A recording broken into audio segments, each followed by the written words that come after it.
Hello YouTube and welcome to the final step of my Revolutionary Girl Utena reaction series. We are doing the movie, I think it's called Adolescence of Utena, and yeah, we're pretty excited to be here doing just that. The final step, let's call it. I did a lot of wrap-up stuff last week as well, so we'll see how much overall wrap-up-y stuff I do by the very end, considering I believe this film is pretty separated from the events of the TV anime. But again, we will see. I actually have no clue what's going on. All I know is I've got about, I think it's like 90 minutes, 80 minutes of film to watch.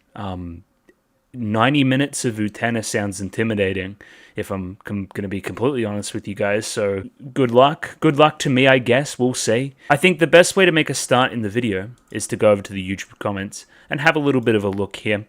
So, here's the gist, right? If I continue doing this, it goes up for quite a long way. There's a lot of people who had a lot of words about the last couple episodes of Utena, which is fair enough. They're pretty big.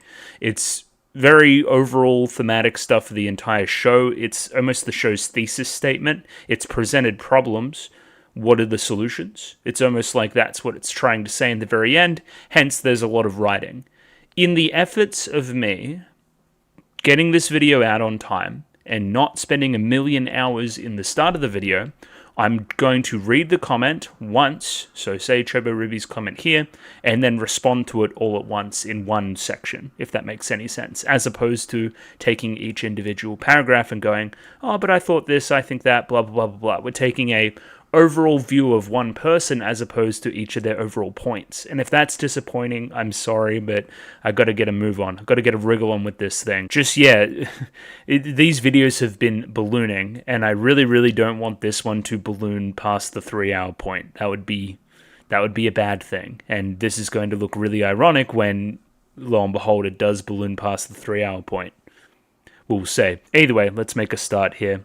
Pencil Sharp, first comment here. Just saying here that the rewatch shot the show up their personal rankings even more than it already was, and is excited for the movie because they didn't have the time to appreciate it before, and seeing it all again in one go is probably better in that regard for appreciating at least what they remember about the movie. But I mean, this first sentence here, that's the whole point of the channel, baby. You're meant to rewatch stuff with me and then, I don't know, even if you disagree with me, figure out why you like it even more. That's what's been valuable for me in the past with watching other people do what I'm doing, right? Is I see their thoughts. I'm like, I agree or I disagree with that, and then I build my own opinion off of that. That's what it's all about. It's what critical thought and critical thinking is meant to do. You're not meant to say, boo-hoo, you're wrong, downvote, fucking cancel this motherfucker. You're meant to be like, oh, that's a different way of thinking. I disagree, and that reinforces my own personal views. Yeah, it's not rocket science, I don't think, anyway. Next up here we have Chobo Ribby's comment. I'm just going to do some reading, and I'll come back in a second once I'm done doing just that. Now, essentially, and you know, bear with me on this one, this comment is getting to the fact that I was entirely wrong. Kind of. Not really, but kind of. So, listen. Utena, in episode 38, right, at the very end, what is she doing by saying that, you know, I'm going to be a prince now? What does that mean? Is she reclaiming the term? Or, you know, is that giving it too much credit and that kind of thing, right? There is a crucial part of this whole thing which I didn't consider. That's the point that Dios shatters, the castle shatters, everything shatters, or a lot of it shatters, upon Utena declaring this. This is, in a way, her revolution. She's saying she's going to reclaim the prince thing without, you know, all the prince stuff that comes with it, right? Ultimately, Anshi does what she does because she doesn't believe enough in what Utena is trying to sell right there, right now, right? She doesn't believe that something like that can exist. She believes in the system, and that is all that she has known the entire time. How could I put hope in this person over the hope of Akio? He's far superior at this. I've known him for longer. I love him, for better or for worse. I'm going to take the heat off of him by going up there and being a literal strawman person, while he tries to reclaim what he used to have, while he tries to reclaim the status quo and make everything like it was again, back when it was good, right? Back before Anshi, ruined everything. You know, she's internalizing a lot of that stuff. And that's why she makes the decisions she makes. Utena's ultimately too powerful, stands as a threat to Akio, and, you know, needs to put her down like old Yeller, basically. She's basically, in that point, she's chips in on Akio, right? And then again, in the start of episode 39, we're framing a lot of the Utena, actions there as juvenile. We also relate this a lot to Ruka, which I can definitely see. Somebody who, dies or at least disappears from this world for somebody else's benefit, entirely selflessly almost, right? And again, I read Juri at the end of episode whatever it was, as free of her chain, right? And we kind of see that reinforced in the badminton scene as well. She's free of the Shiori stuff. And Shiori, and in the very epilogue there, Shiori and Juri can kind of meet on their own terms. So Ruka, ultimately successful, mirrors Utena a lot in the very end. Of course, we must mention The Boy Who Drowns as well, another pretty obvious analog there. This kind of prince character who acts ultimately very selflessly and, no reward in the end, doesn't get the girl, so to say. But ultimately, that's like the very Christian view of, giving one's life for somebody else with nothing in return. I said he was Jesus. We say Utena Jesus here. I'm agreeing with that, I guess. So yeah, I guess interpretations are weird. Again, like upon watching that finale, I'm kind of like, you can kind of take this in whatever direction you want, really. There's evidence for everything. If you wanted to, say the exact opposite of what I just said just then, or something else, or blah, blah, blah, blah. It's all there for you, Either way, next here, Rantiki, we're going to do a very similar thing. We're just going to read through, and then I'll let you know some summary stuff. So in this comment, we have another pretty well-written little analysis piece. This one less looking overall and more 3 separate paragraphs, kind of talking about separate issues of the finale, I guess, right? Now, see, I'm stupid. I don't know what you're referring to here. How I would take the finale after episode 37's reaction and what I thought there. What did I think after episode 37? I don't know, I was very confused. I remember that. Yeah, I guess it disproved some of it, but I'm okay with having myself disproven by the content in the next week. I try not to hold on to opinions and theories that are obviously incorrect, Monogatari aside, but anyway, that's neither here nor there. The point being, I wanted to talk a little bit more about this paragraph and how a lot of, I guess you could look at it, what's the word? It's like an analogy, but there's a better word for it. It's an analogy for somebody getting out of an abusive relationship, right? When you take all kind of the fantasy artifice out of it, I really liked this part here. Anchi trying to kill herself, society shaming her, Utena earnestly telling Anchi how much she cares about her, Utena putting herself through so much pain just to reach out to Anchi, and Anchi ultimately choosing to leave Akio because of Utena's influence.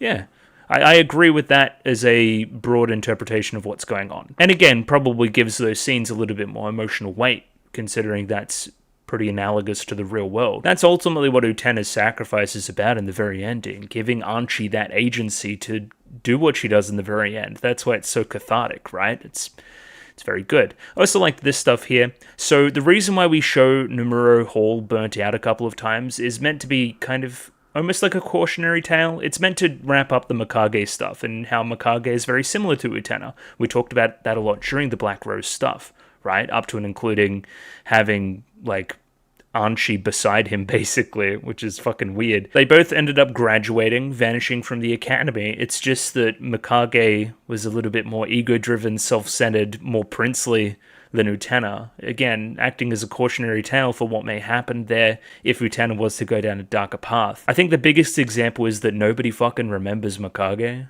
like at all, and then people still remember Utena, right? And Utena was ultimately successful. Mikage wanted to do stuff for, what was Mikage's little friend's name? Mamiya, there you go.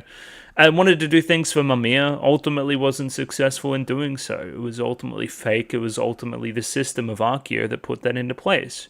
Utena rose above that, Mikage couldn't. We're left with a burnt-out Numero Hall. Mikage didn't win. So yeah, seeing everything kind of in macro like that, especially I liked this stuff as well. It's fitting that Utena encounters the Black Rose duelists and Mikage right after the arc where she makes a misguided revelation that Anchi, or saving Anchi, should be treated as a means to an end to regain her princely status. Incorrect! Mikage's the cautionary tale there, of course. And then this last paragraph here, in the very end where he's rewriting the code or whatever, it's like he's ramping up for another Rose duel. Utena's she's done with her nonsense. Let's go again, aren't she? No, you don't realize what Utena's done here. Aren't gets to walk away. It's really cathartic, as I've said before. And again, Akio taking on a really pathetic lens in the ending there, right? And also reflecting all the worst traits of a bunch of other characters, right? As we can see here. Really the perfect villain in that regard. Not entirely without sympathy, but you really feel really good upon the ending and him getting his just desserts. There's also here, we talk about a lot of extra Utena content if you wanted to pursue it. The stuff that was really interesting to me here about the manga was that it's so different from the TV anime stuff, so it's a legitimate adaptation. We're making changes that, from the tone of this, seem to be for the better, which is interesting. Again, I don't see much acclaim for the Utena manga as much as everything else, but what do I know? I don't read that much manga, really. The movie, which we're watching today, obviously, there's light novels. There's a Sega Saturn game, because why not? And there's a musical. So, hey, if you wanted to pursue any of that, you could at your own leisure, I guess. Last comment here from Anders H. We're going to give it the same treatment. Just a quick read through. I'll be back in a second. So here we have a pretty similar interpretation to Chobo Ruby's comment from before, but with a few key differences, probably some I ultimately agree with. So we're talking about the end of episode 38 again, when Utena makes that choice, when she's like, I'm going to be the prince. And what does that mean? And why do things start shattering? Well, one, you can perceive it as Akio's plan. Of course, it's Akio's projector that's doing everything. He tried to put Utena into a gendered role. Hey, you can't be a prince, you have to be a princess or a witch. Ultimately, she's not going to be either. She chooses to be a prince. Everything, the system, the structure starts falling around her. And I think I touched on this last week as well. I think ultimately, Utena succeeding in being a prince and saving Anchi, isn't that just the first arc again? Right? And what happened there? Should fall into the structure again, should fall into those same roles, should just become the prince. And I think ultimately her ending would be very similar to the fallen Dios in the barn, right? You're just going to watch somebody ultimately self-sacrifice themselves into an early grave in front of Anchi again. Anchi's going to be forced to make the same choices again, and the cycle will continue. We're not looking to, there's a revolution there. We're looking to break that revolution. That's what's going on there. We're breaking the circle, breaking the cycle. And again, that's the ending we do get. At the price of Utena ... disappearing, we get true liberation for Anchi. She's actually able to do what she wants to do. She gets up out of her coffin. She's able to reclaim herself. She falls from the heaven back to earth and everything there in between. And we did it through love. Through, genuine friendship, love. It felt really wholesome. It was good. It felt like a real genuine feeling there at the very end. That look on Utena's face as she's opening the coffin won't leave my mind very soon, I don't think. And then again, if we look at the Rose Gate and what's ultimately behind the Rose Gate and what Utena found there, is Akio just trying to get behind the Rose Gate to reclaim what he had before? If he believes in some level that Anchi has stolen his princeliness or stolen his prince away, is he not looking to open her coffin and reclaim it? In that same way, saving her, in that same way, fulfilling the princely trope. That's why, again, fucking Anchi's up in the air being the straw man there while he can have a go, and makes it ultimately very funny when he tries for maybe 2 minutes tops and then just throws the sword away. It's like, I don't know, it didn't work. And then, yeah, again, Utena, the one that's actually the protagonist here, is trying her hardest, putting her body on the line, opening the coffin there. I think that speaks volumes. Something, the prince's sword would never break that. That's not what this is about. We're casting judgment there, of course, as well. And yeah, I've neglected to mention something about this little story about the boy as well. The boy has no effect. An adult just goes through and saves Anchi anyway, right? So that's meant to mirror the Utena stuff, right? On the surface level, Utena and what she did had no tangible effect. Somebody else, Anchi herself, needed to go and save herself. That's kind of what the ending's about there as well. Her having the agency, based on Utena's sacrifice, to do what she needs to do now. But yeah, it's meant to show what I said in the episode last week as well. Being the prince sucks. Being a prince is bad, right? And being a prince is ultimately like a furthering of male tropey ego-ness, stubbornness, blah, blah, blah, blah. Just all these different things toppling on top of each other to make an ultimately bad thing continue to occur, but maybe that's a little bit more of a manly look at it, I don't know. Anyway, we're going to stop rambling about that because we have to ramble about something else. There's a movie. I'm terrified of watching this film. I think I'm not going to get it, and I'm scared because I want to look smart, and I'm scared I'll look dumb. That's basically my setup. I know it's not a sequel. I know that it may have similar characters, but it may be different. In my mind's eye, I'm seeing as Tatami Galaxy is to the TV anime of Revolutionary Girl Utena, The Night is Short Walk On Girl is to the movie of Utena, right? Where we're taking similar characters, similar concepts, and we're twisting them, right? And again, I really like Night is Short Walk On Girl, so yeah, maybe. We'll see. I've got the Some Stuff version again, so we're kind of away from the PGS Nozomi sub stuff. We're back to Some Stuffs. They should have songs translated. They should have everything else there. Blah, blah, blah, blah, blah. The other thing I guess I should preface this with as well is I won't be going through the film scene by scene. I'll be doing my normal movie stuff, and I'll probably end up doing it tomorrow if I'm completely honest, right? We'll see. Maybe I'll have some time in the afternoon, but today's a little bit busy. I have to do adult stuff, which sucks.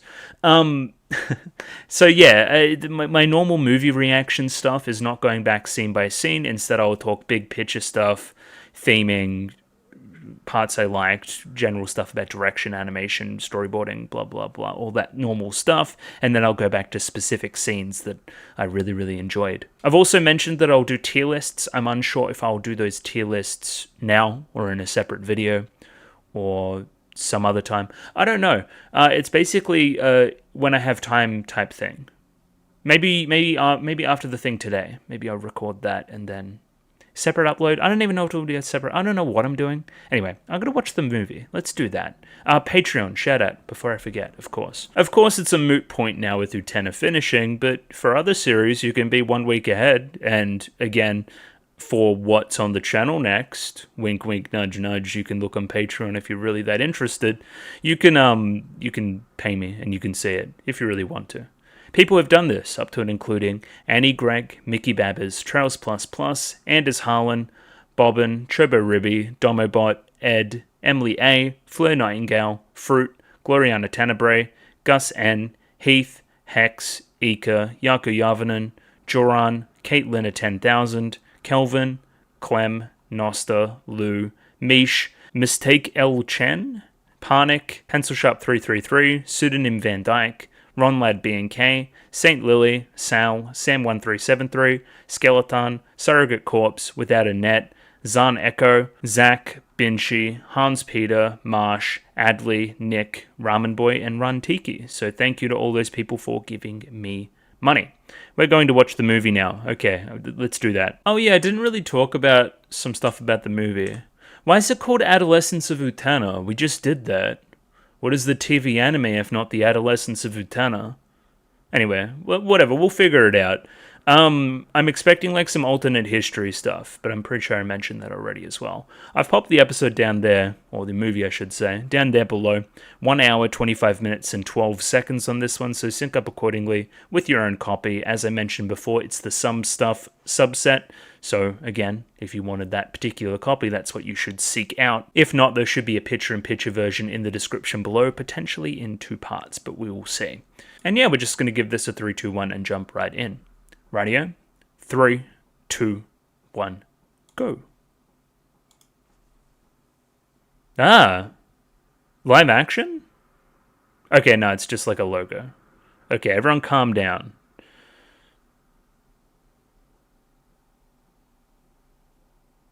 Do I have sound? Sega?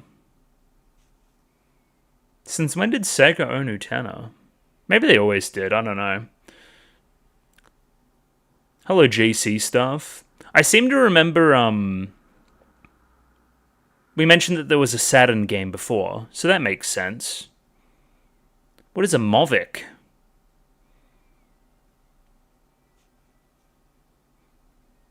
Look at that star. Hello, Star Child, King Records. How many more logos are we going to have? Okay, there's one more, but we know who that is. Bipapas, of course. It's already amazing.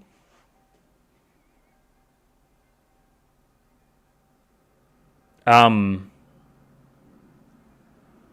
kind of recognize those 2 characters.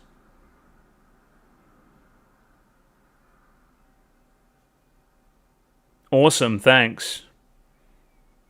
What the fuck? Okay.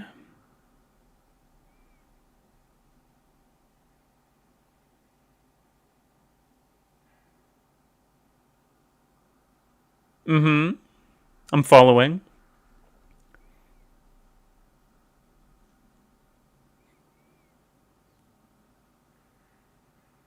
Why did that light on fire? This feels very 90s. Adolescence of Utena. And then something in Japanese, of course. I'm scared.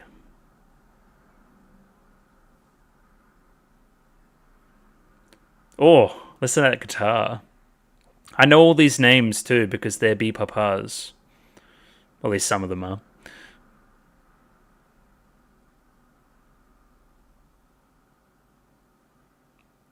Thank you, all those people. I like that I have English names, or at least Romanji names for a lot of these people as well. A lot of it seems to match with the TV anime stuff thus far. Hello, J.E. Caesar.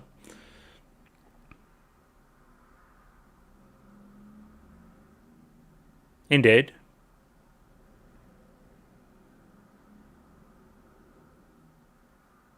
I love a good opening credits sequence. You don't get a lot of them anymore. By which I mean, like, it's literally just the credits, and that's how we're opening the film. I wonder if that means we'll have credits at the very end. I don't know. This song as well, Pokemon vibes, kinda, which is fun. I am recording, which is always good as well. What is that boat? And a castle and a prince?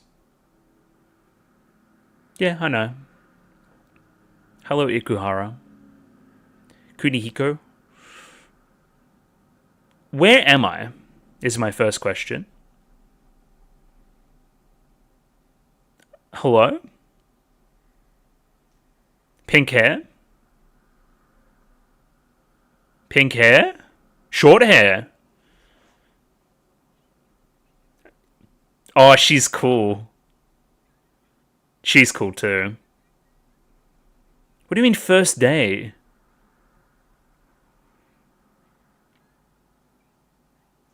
This is giving me Evangelion sequel movie vibes too. It's true. Hello, Wakaba. Ah. Okay, we're recording. Hi. What is this, Shadow Girls?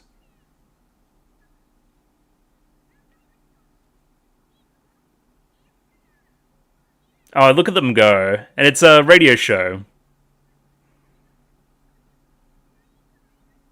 What a beautiful day.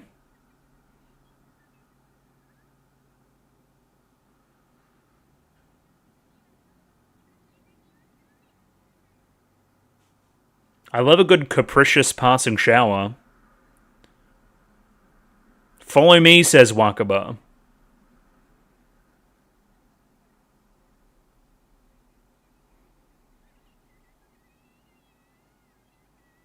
Okay, the Shadow Girls are in form early, which is good. Why not? It'll be funny. Wakaba's so amazing, I love her.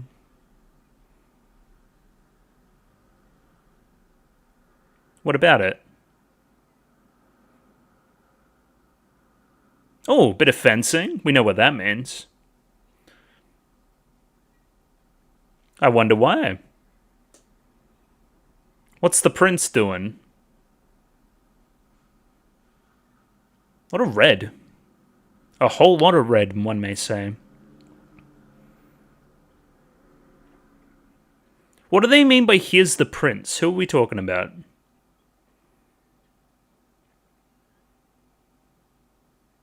That looks like a Judy and a Mickey if I was to guess.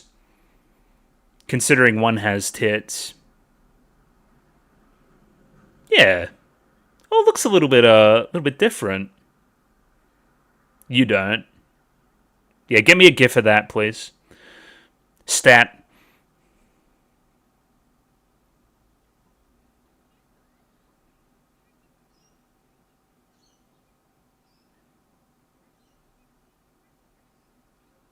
Still wearing that chain, huh?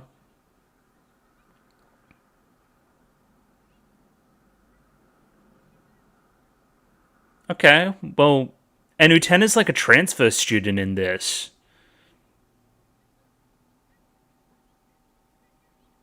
I want to hear some accounts of people that have watched this without watching the TV anime. What would they think? Torga is in like Utena's uniform because it's like darker. Anything in that?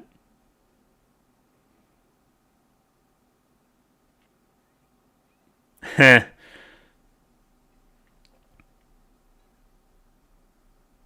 So did she lock eyes with Torga? And that's what predicated her running away? Question mark. Red roses.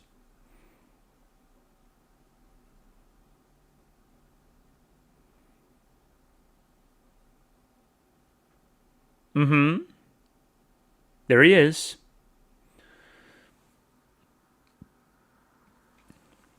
Whole bunch of crucifixes if you wanted to be that way inclined. Stained glass, diagonal lines, light and dark shading. Yeah, it's not quite a Utena uniform. He's missing the skirt. Okay. Feels like this is almost dream sequence here. A lot of repetition of shots. Where'd your hat go? Yes.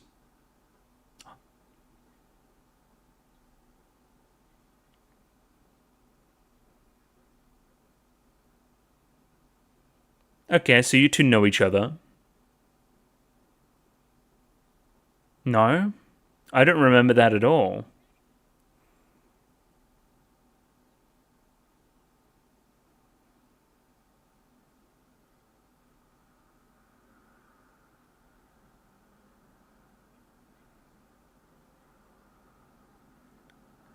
Interesting.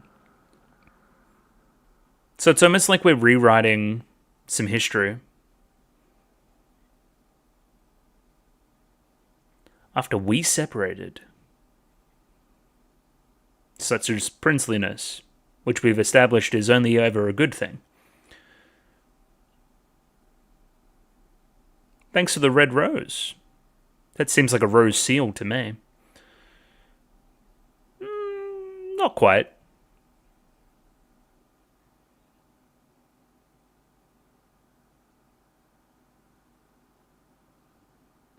Mm-hmm.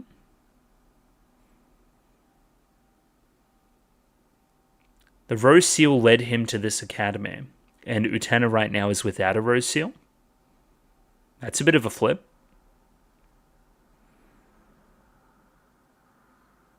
The one singular white rose among the red that then begins to bloom. Oh.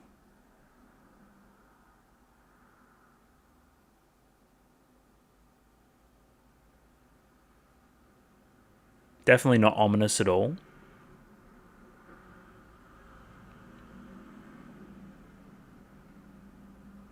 Goes without saying, but the backgrounds are very good.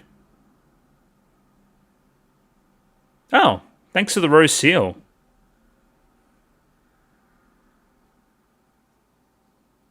Somebody's jamming the keys in the background. Oh, that looks sick. That looks like some kind of dueling arena, though, no? Some kind of elevator?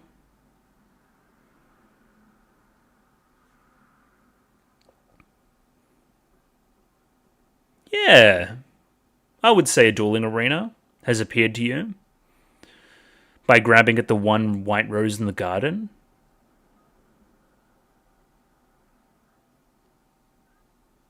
The illusion's very early about you being Judy's rival as the prince of this school.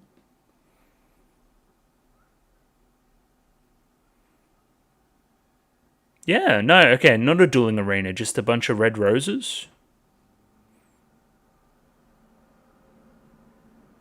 No, dueling arena vibes, but it's like raining the rose petals. That's Revue Starlight vibes too, especially the movie where the girls are standing at the very end. Very similar. Gave me that vibe.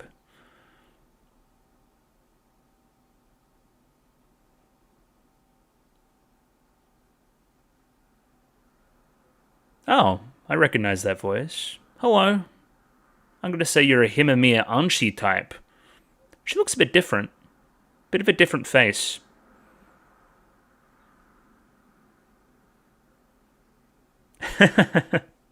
True.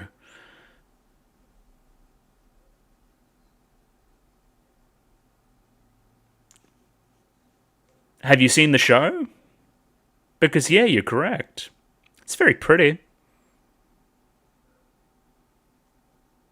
Where's my good friend Wakaba?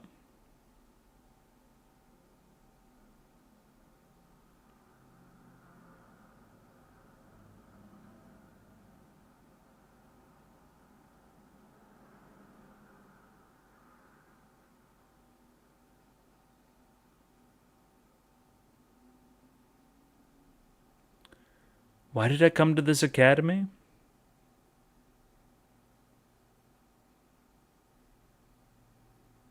What?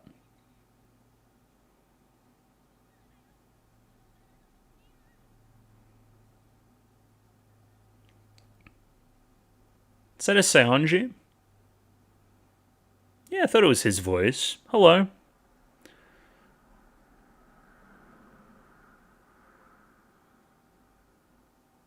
There she goes. Sup? Yeah, no, it is a dueling arena. Look at the background there and the gate. Kinda.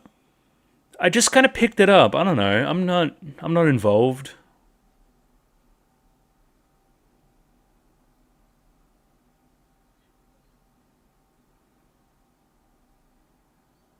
But I am ignorant. I don't know.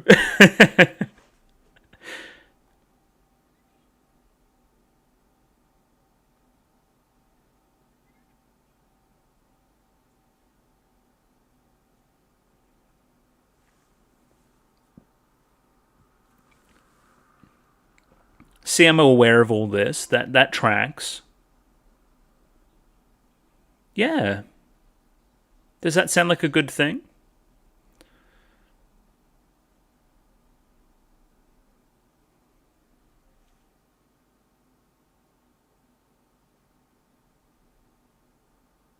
Is that a pink rose?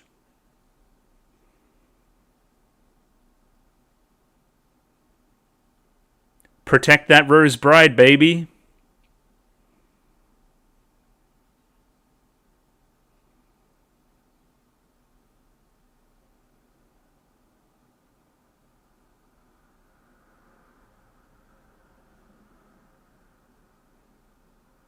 Yeah. There you go. You got goaded into the system. So far, this is very much. Well, and then that trapped you in. It's working as a companion piece to the themes that were already there in the TV anime, I feel. Anshi didn't look too jazzed about that either.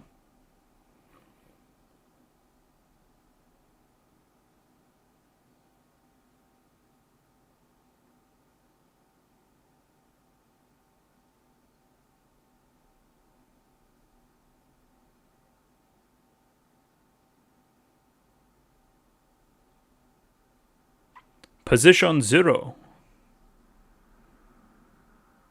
Nope.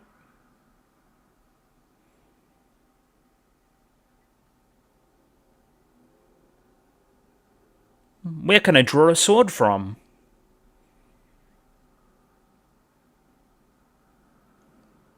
Is that a broomstick? Like a witch? Yo. Okay. That's a shot very similar to the very start. Okay, well, I don't like Seonji again.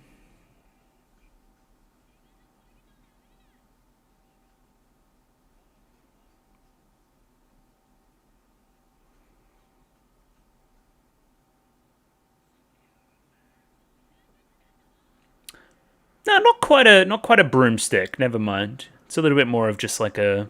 It's almost like bamboo. Yeah, I don't really care about how she feels. No,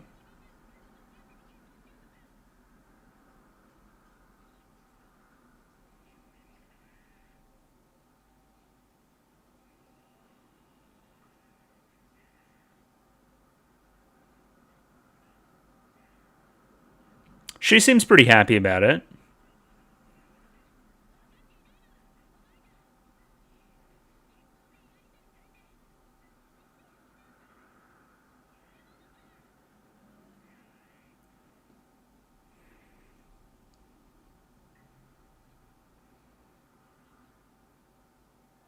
You didn't know?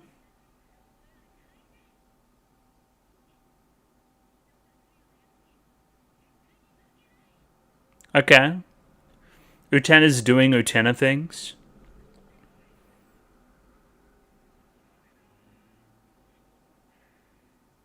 Okay. That's already a difference.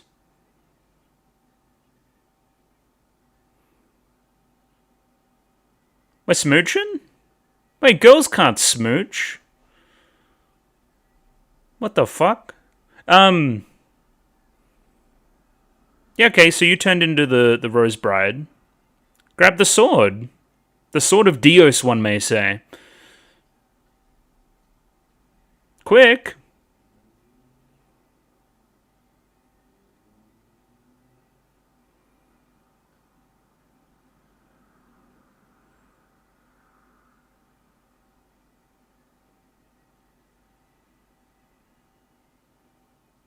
Oh, her hair grew.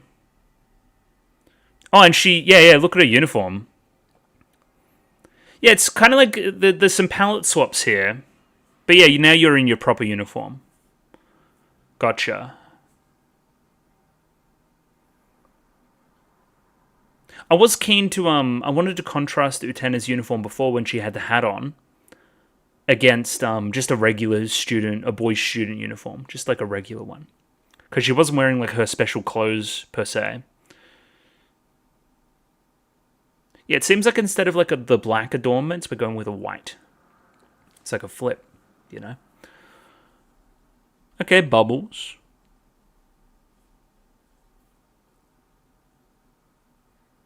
What the fuck was that? Yeah, that's their house. That's the place they're staying. Yeah, true. That's funny. I forgot about this place ever since we moved in with Akio and the TV anime stuff.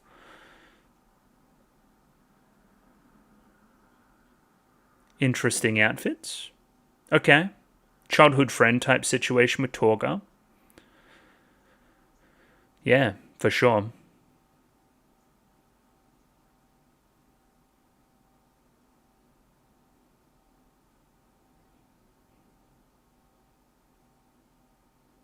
Yes, hello.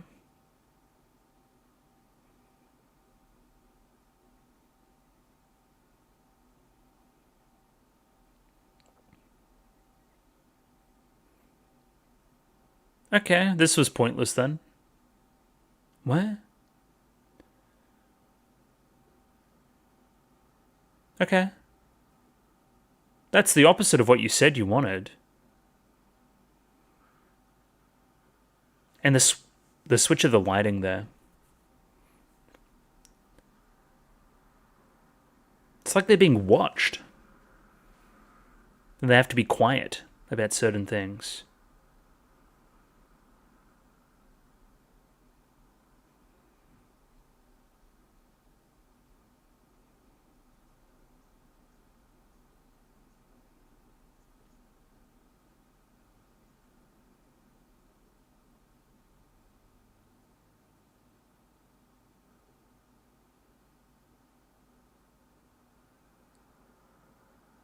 No Utena-sama?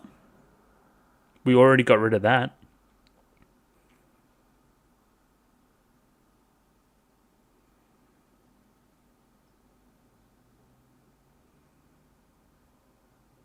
This shit gay as hell.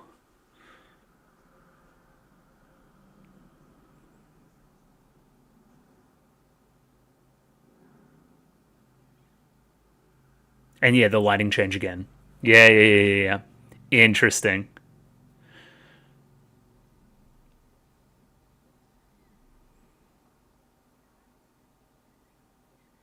Get out of my clothes. Go home.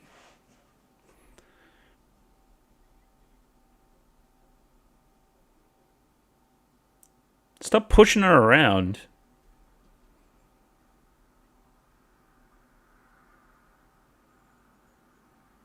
Okay, and you guys got matching pictures. Oh yeah, look at that. Yeah, okay.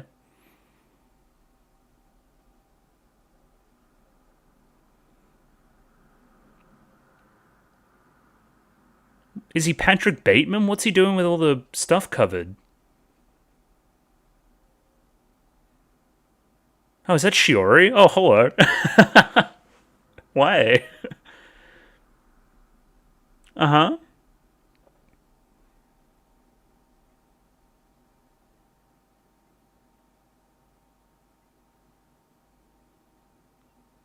Huh.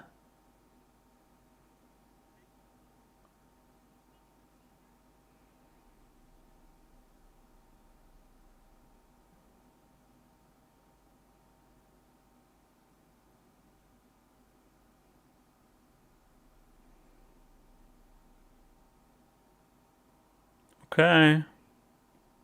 Seems well adjusted. Oh, it was a shoe last time. Yeah, lots of drowning stuff. What are we cleaning the pool? It looks like we're cleaning the pool. Okay.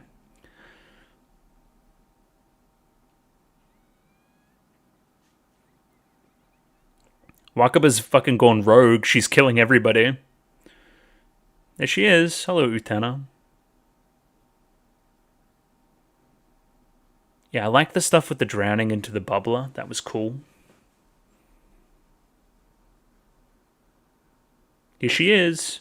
She is? Here he is. I'm losing my head. He needs to drop the hair care routine.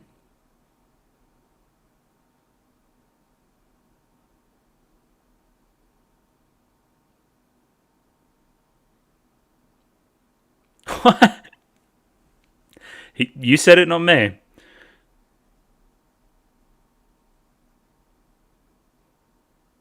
Well, she tried to sleep with me, kinda. Yeah, we're making that side of it a bit more explicit in this version.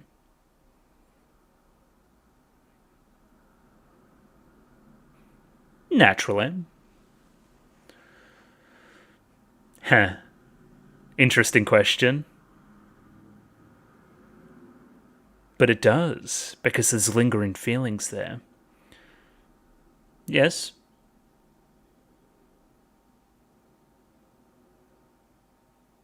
Mm-hmm. Hello.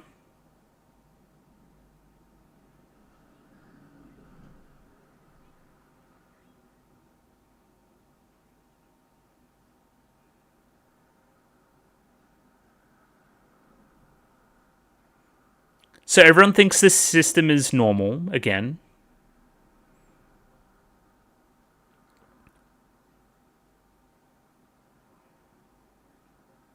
Huh. Subtle. Some kind of build of pressure and release, you say?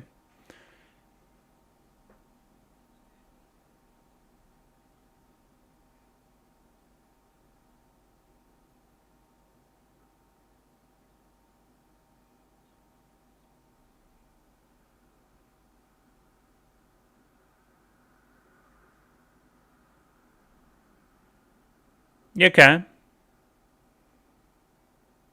This is similar to my knowledge as well.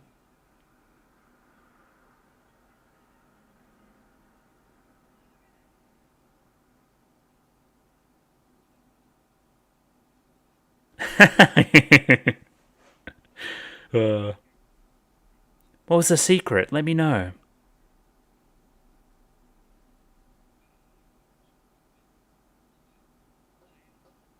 What?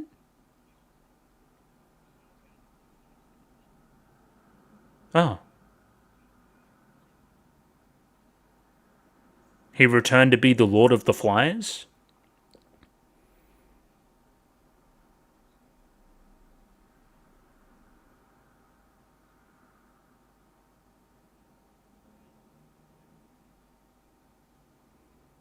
Okay. The princeliness, because Anshi is said to change people into princes, right?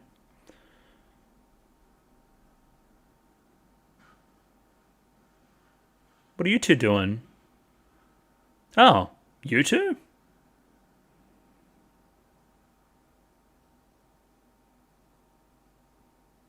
Just, normal stuff. Normal stuff two siblings do.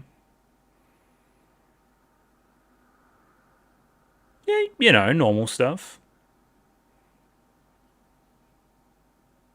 Okay. Thoroughly confused. Was it the Washington Monument? Alright, the Rose Bride is going off at night to do various things. I've seen that one before.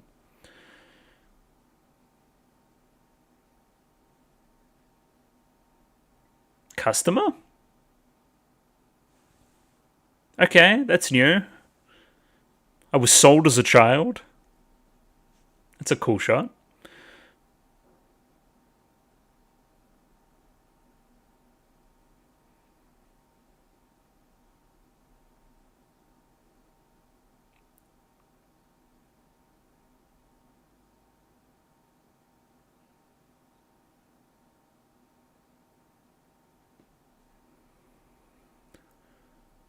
It's all worth it based on this game.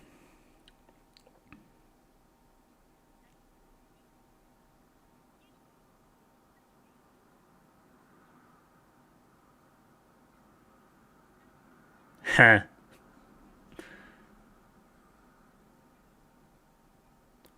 What did you see? Why do we think Judy is gross?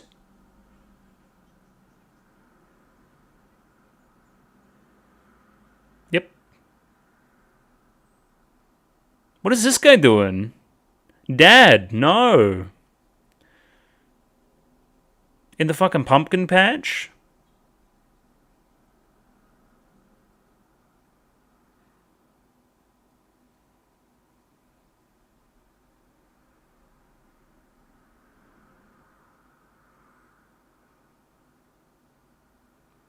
Naked.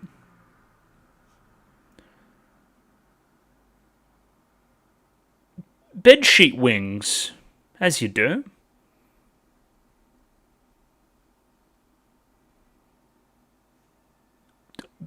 For what purpose? Oh, next to the cabbage. She was the butterfly in the cabbage patch. There are many butterflies in the cabbage patch. I still don't know what Dad's doing over there.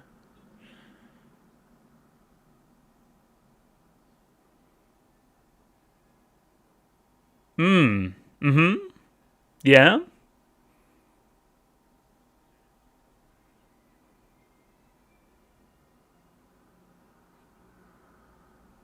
Yeah, be mean to Judy. We hate her. Oh yeah, don't draw on your boyfriend's back. What is it? It's a little crocodile boy. What was that? Okay.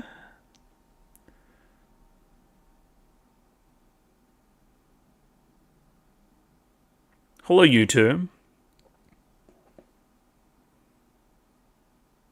Yeah, kinda.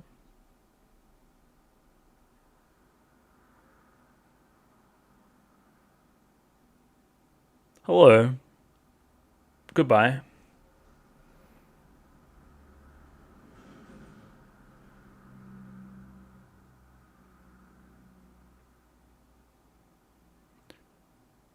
Dunno.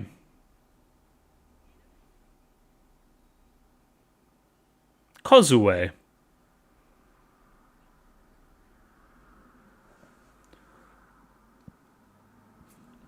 Rubber ducky. Yo, everything's happening. Also, this light dark thing's very interesting.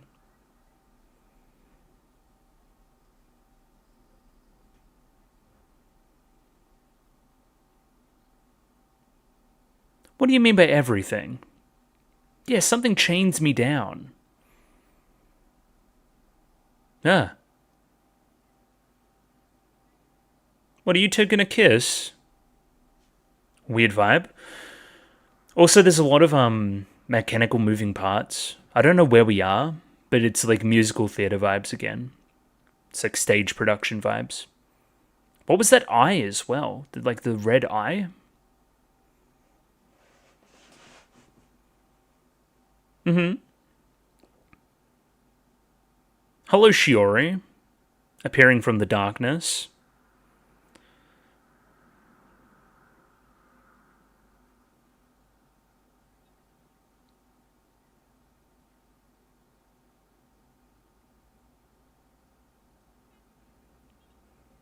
Well, you're being manipulated.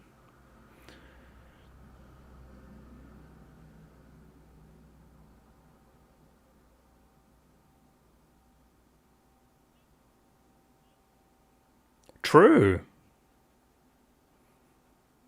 Who told you that? Yeah, like about your locket?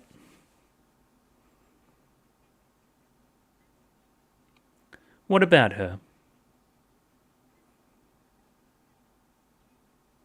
I would argue that's true.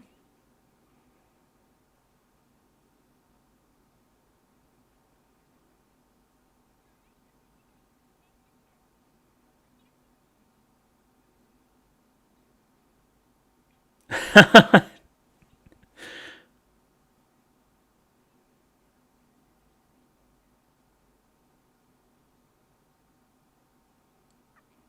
think you got it figured out, Mickey. Okay. What are we, some kind of car? Why was there like license plate POV there? That was fucking weird. That or he's driving a go-kart. Well, that's like where she's gonna like jump off in the TV anime as well. It's like on that precipice on the corner. And then of course, considering the dueling arena and its links to Arkio's room and the chairman's tower.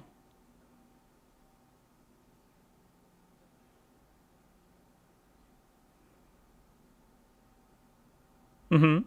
Yeah, so this is like her sunlit garden almost, but it's also like the dueling arena. It's like both.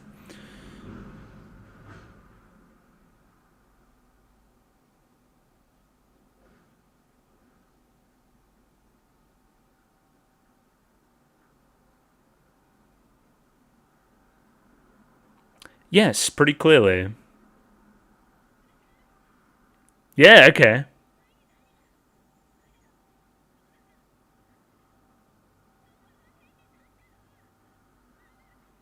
Interesting.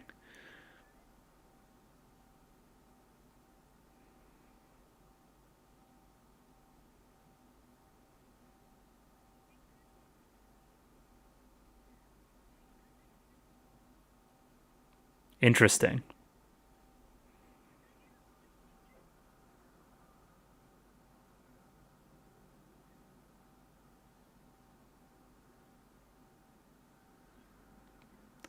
Are you kissing her tears away?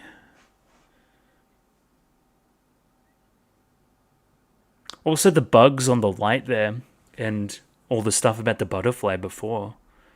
Okay. Well, this is a very different Utena.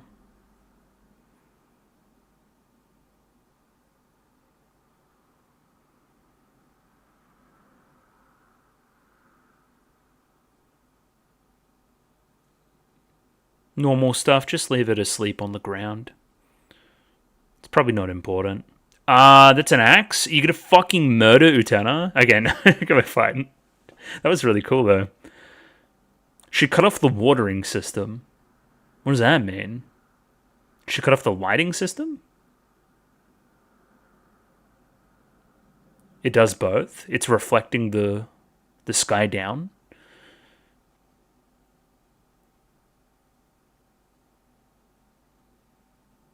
It's pretty cool. But we know how we feel about the constellations and the stars. Yeah, it almost looks very planetarium-y, huh? Okay.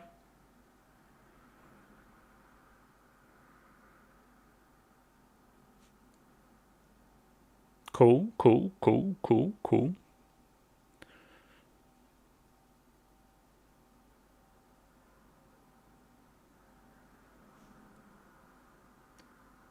Okay. I don't know how to feel. Okay, you put your dueling clothes on. Are we about to fight?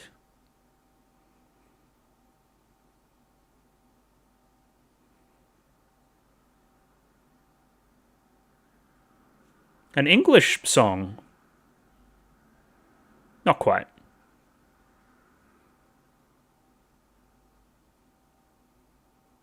Sounds like I recorded it on like my tape recorder from 2003. But anyway. No, that's better now. Okay, it was on purpose. Slightly. I guess this goes to show that Archie will do anything for the prince in question as the Rose Bride. So this is clearly what Utena needed at this moment. So this is a nice romantic moment between the two. There was already that lingering tension from the scene in the dark before. But then it's just a big old love triangle again.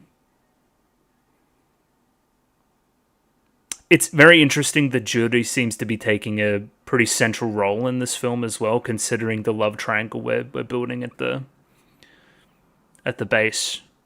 This kind of 2-girl, 1-guy, 3-way thing.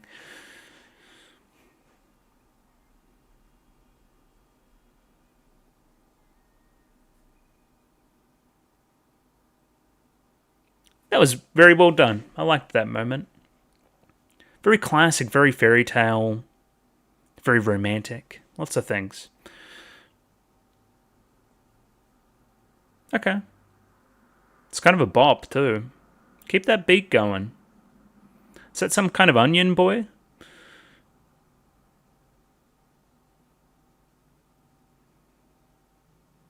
Also, the architecture of the school is fucked. Okay, we need to sketch each other. Who is Utena going to be paired with?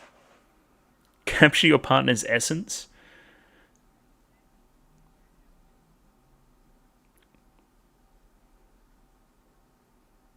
Okay, you two together, of course.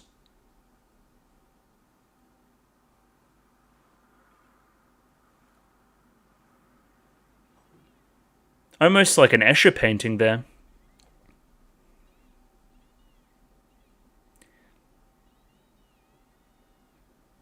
It's almost like she's dragging you somewhere.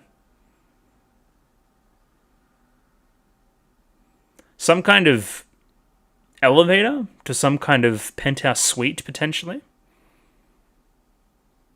An observation room, you say?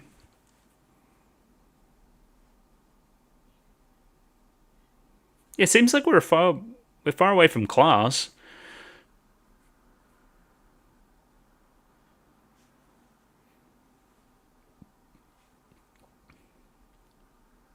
Yeah, that's where they were at the very start of the movie. Where are we? They're halfway.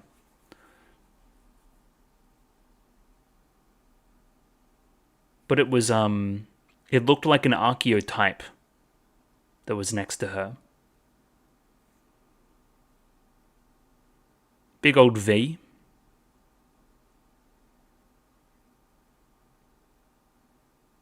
What, pushing her to the ground and stuff?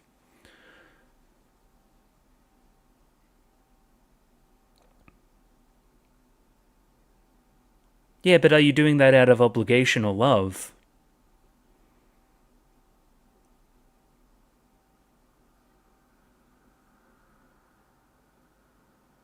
Okay.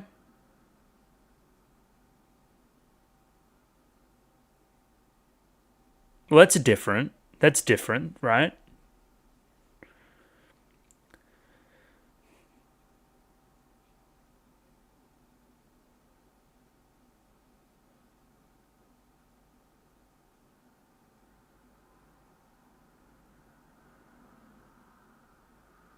It generally does help to talk it out.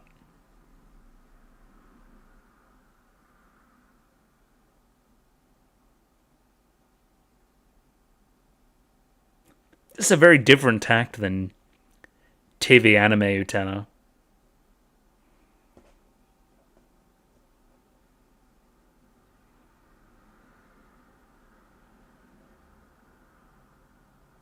Also, it doesn't help when you keep moving around while I'm trying to sketch you.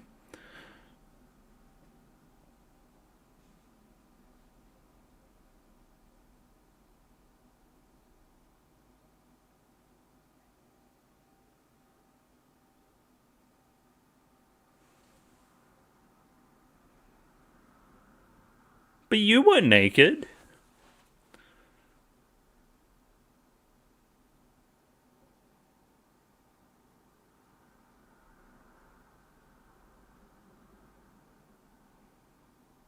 Okay. Indeed. A lot of stuff about the ocean, boats, drowning, water.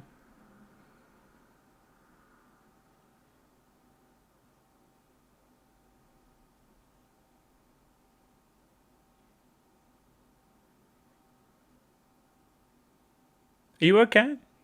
Do you need a moment? I'll get naked too. Fair enough.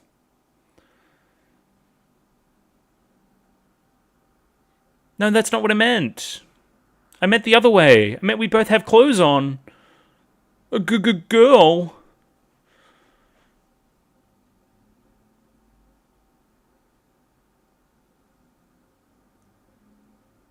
I really like the art there. Quite abstract. Um. Mm-hmm. On the heart. And the blindfold. Okay, why does everyone want the Rose Bride? Please tell me. Were you drowning? Also, my computer's fan is going crazy? That's what it sounds like. My PS4 is trying to run Bloodborne. Because I'm heartless?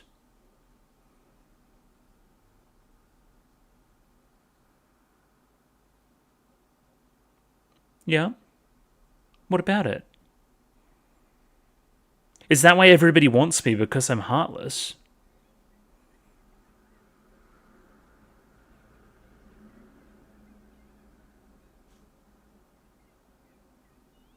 Scandalous painting? I love a good outrageous scandal. Please show me.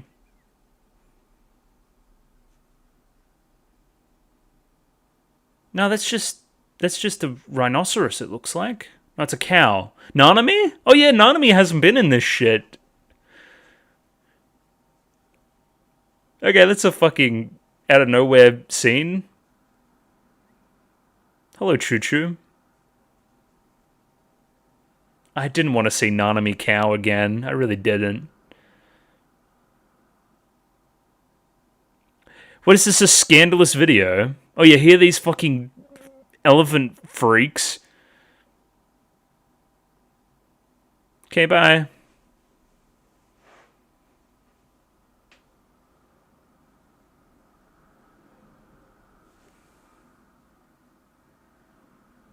I did not need to see Choo Choo pissing on fucking Nanami. What is this?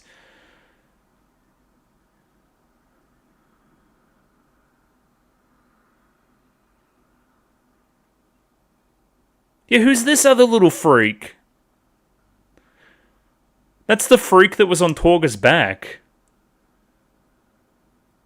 Did she just fart and die?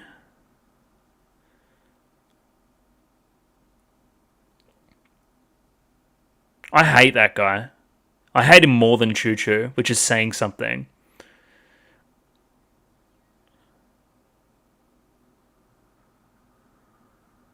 Shadow Girls, explain yourself. Okay, can I see a different tape?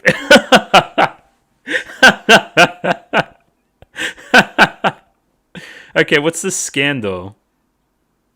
He looks like, fucking Dante. What is this? He's moving like Dante, too.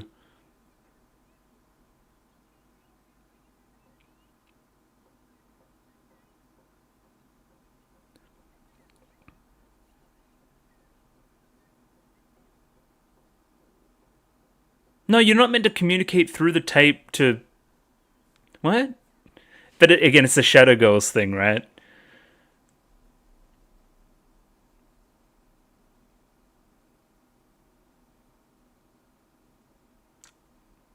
So I'm going to take a taxi.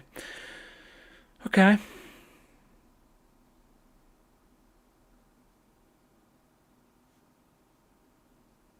Can you stop doing that? What is the scandal going to be that he sleeps with his sister? I've seen that one already. Well, that painting, that's cool.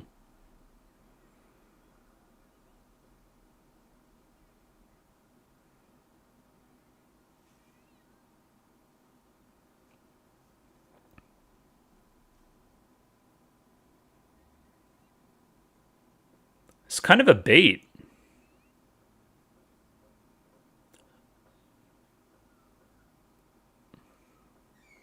What? Somebody's drugging somebody?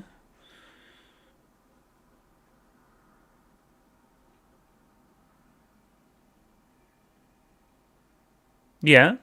Cool. Oh, we're fighting.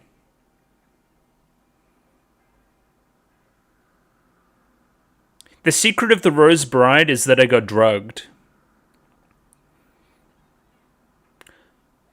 Is everybody just watching? Yeah, these are just like taking place in the school. There's no dueling arena. We don't give a fuck here.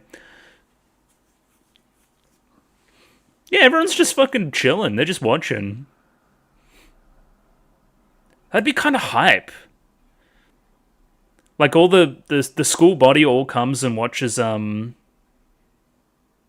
two dudes just fight.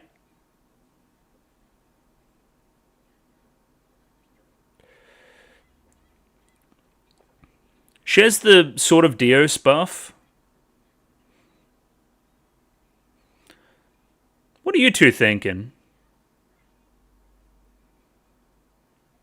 Shuri just fucking ran away. She couldn't give less of a shit.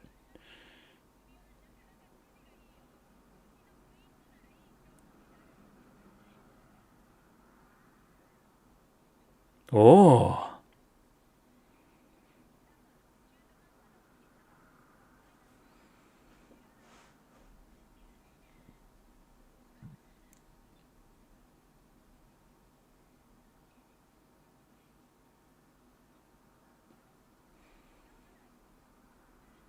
Well, I took the rose seal off. Did I put it back on? I'm guessing because she's dueling, she must have.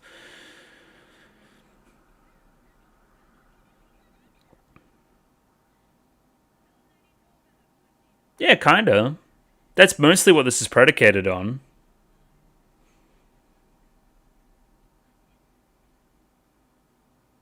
Who is Torga? What? Did he change his fucking name? What do you mean?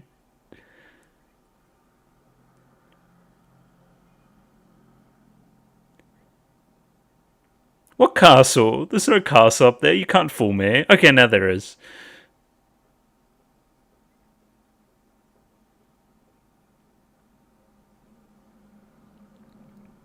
Even the old Torga back.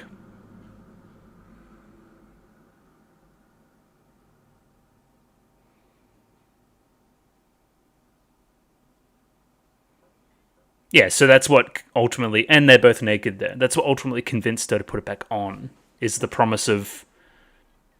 Yeah, so she was ready to give up, but then, okay, I can have anything, I can get Torga back.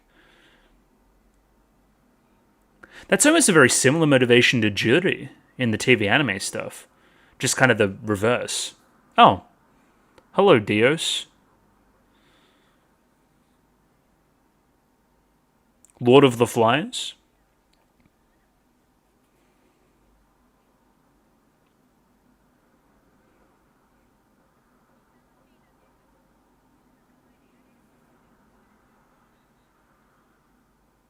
Alright, got your bitch ass. Let's go.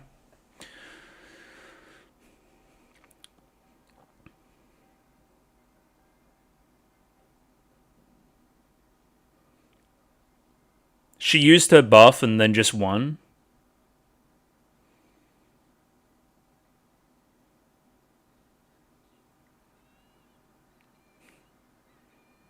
Yeah. What? What? What? What?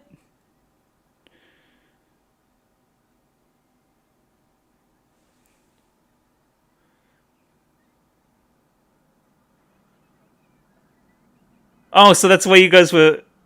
Yeah, what? He's fucking dead.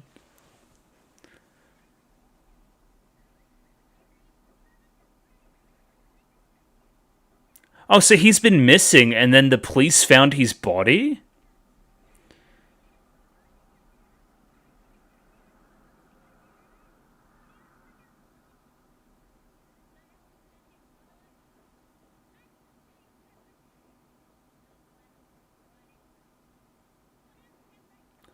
Okay. Definitive evidence.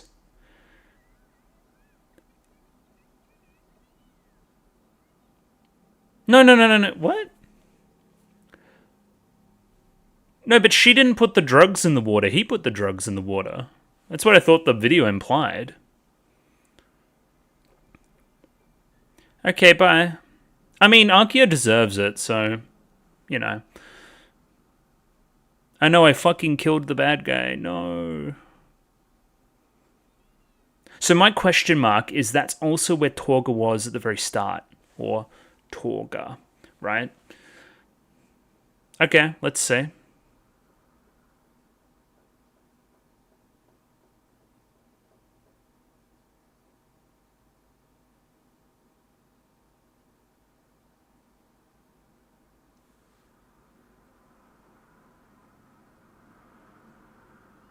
What were you trying to do while she was sleeping?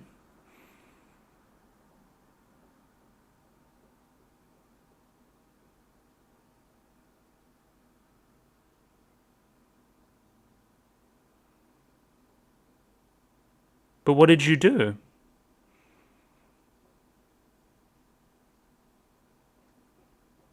Wait, so he was doing stuff while she was asleep while he thought that she was asleep, but obviously she wasn't asleep? Is he stupid?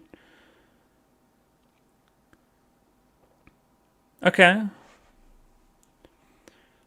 And now we're in, what kind of key?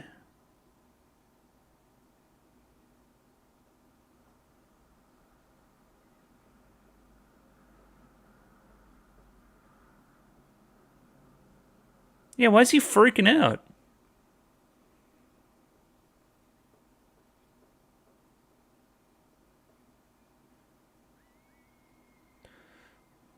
Oh. Okay, and that's why that's there.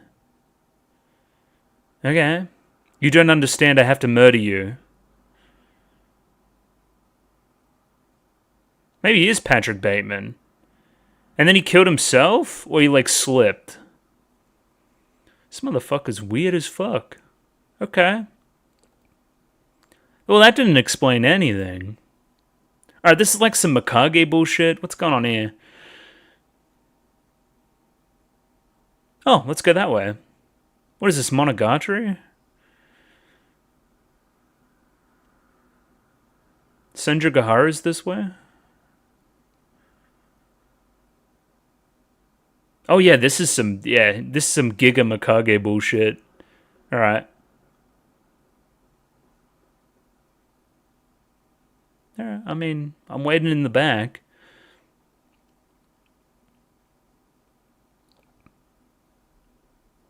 Put me into the elevator of doom, please.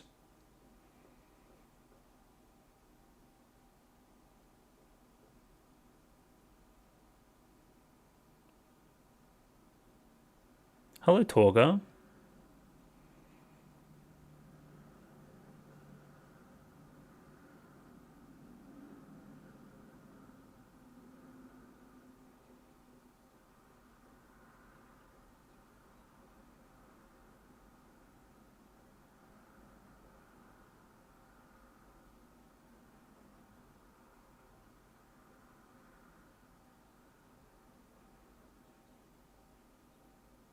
Yeah.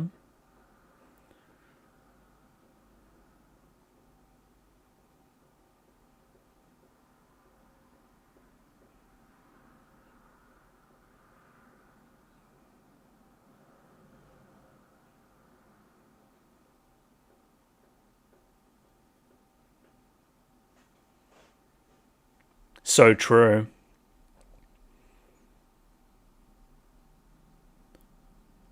What Akio had become was no longer a prince. Oh yeah, this is a flashback with you two.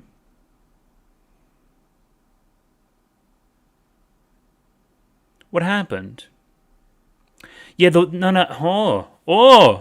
water. Yeah.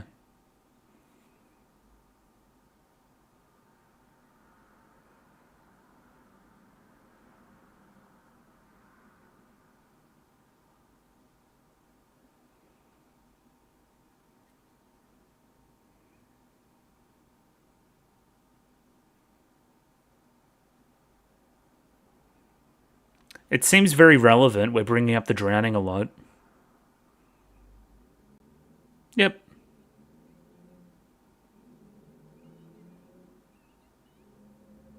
Gotcha.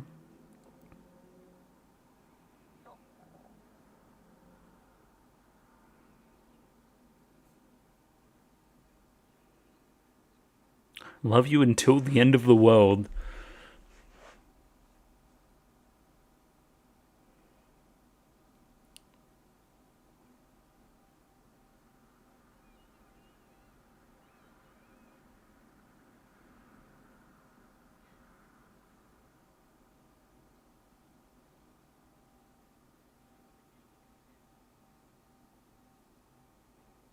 Interesting.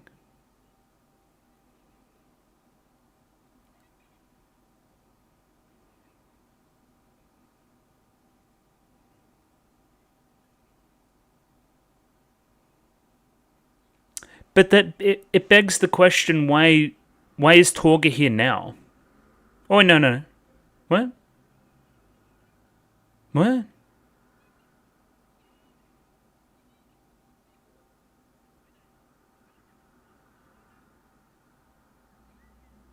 No. Okay, Torga did drown. I thought he was already in the water. Okay.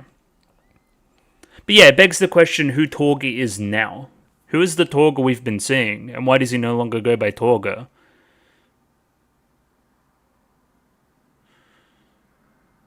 Okay, goodbye, you two.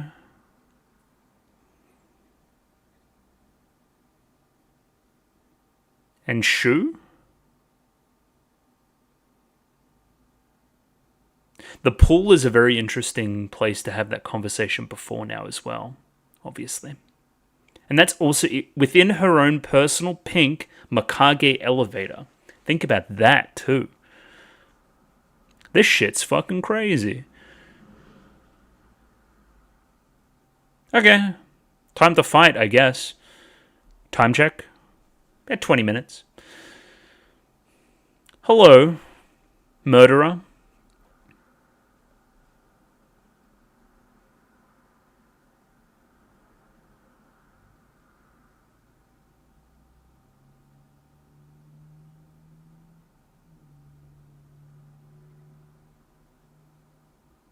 Whatever you say.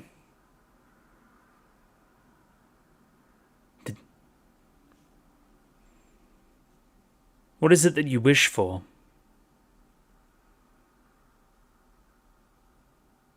I wish for boob? Fair enough. Oh, Yeah, let's leave this world. Why not? Okay, bye.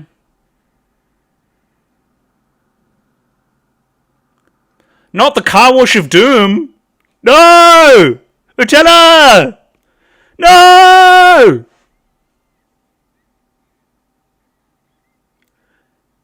When I was a kid, car washes used to fucking traumatize my brother. That's so funny.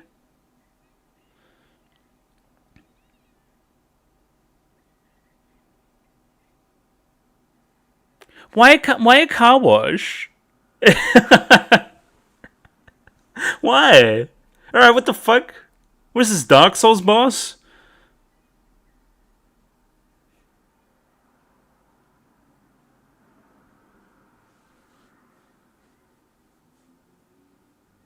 I hope I didn't peak the mic too bad there. I might check it in the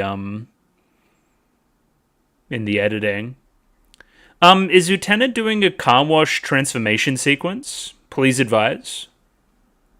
Yes.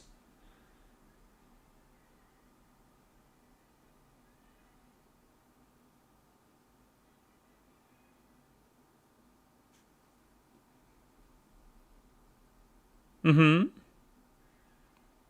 Yeah, the whole school gives like this similar mechanical vibe with all these different moving parts, which is interesting as well. Mm-hmm. Go on. Cha cha cha cha.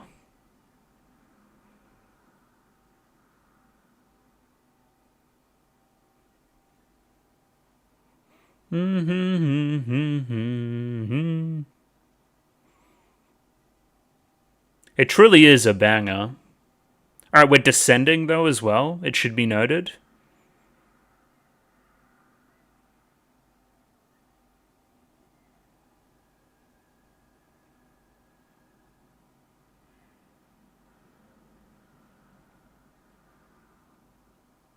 Okay. There's a car.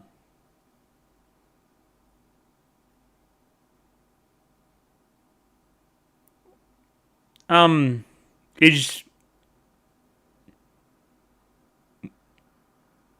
What? She's not in the... Is she the car? Yeah, and then the key stuff, right? And the car will rust over, right? Yeah. But that's what ultimately drove you to madness as well. Oh, I held the key the entire time? To the Utena mobile? Let me hop in.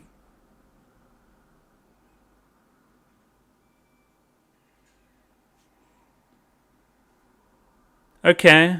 The Utena Slaymobile is here. No! No, it's the... No! No! Episode 33! You will die? What's the ANCAP safety rating of the Utena mobile?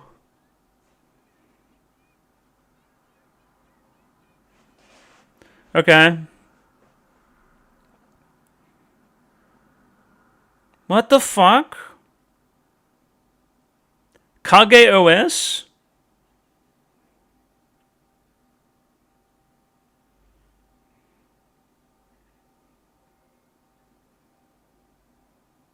What the fuck is happening? Why are there a bunch of shadow girls with Utena hair?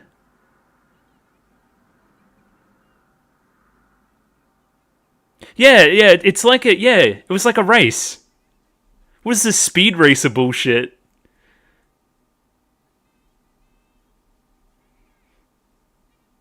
What black vehicle? Oh yeah, this thing. From the fucking scene before. The Shiori mobile?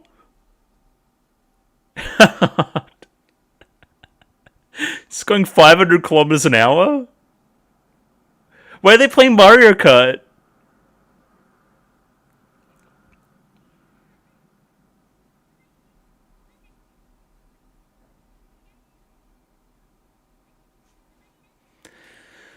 Awesome. Shiori turned into a car too? For what purpose?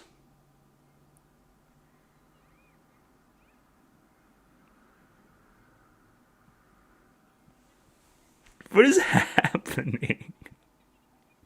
Why?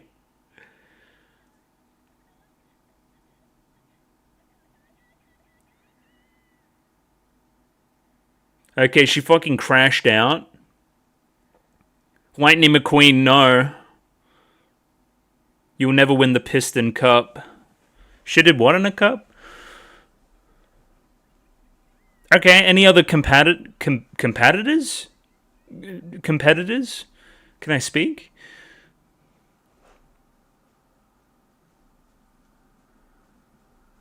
Okay.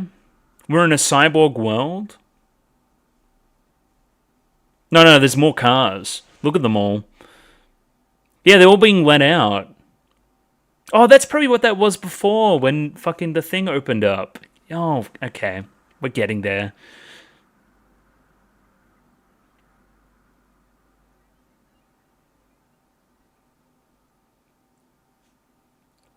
Danger salad.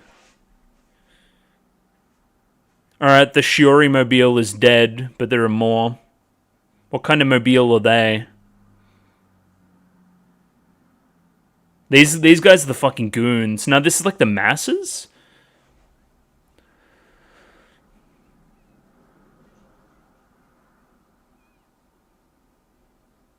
A swarm of locusts. Oh shit! Based on like the cabbage shit from before. Yeah, what was the thing with Torg and the dad? What was that about?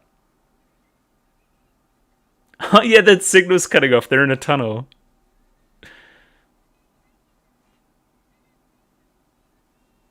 Okay, Anshi, how you doing?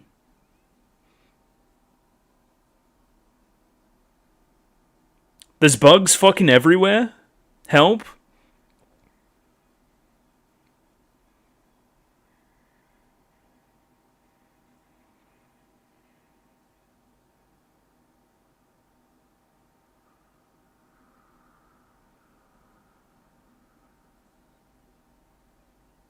Utena mobile, please don't die. It's fucking Herbie fully loaded.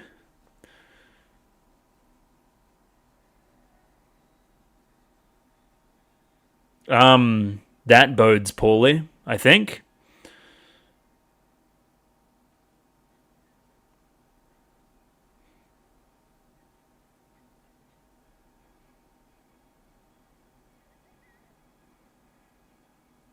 Oh, saved.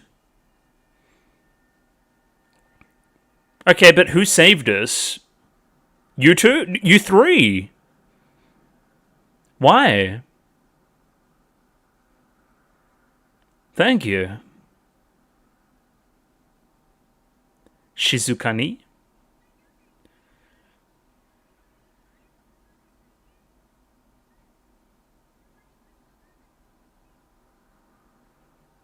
Damn, friendship did save the day.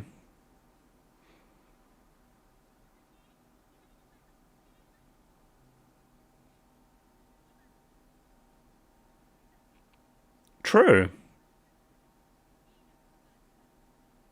Oh, this is like the badminton scene, but again.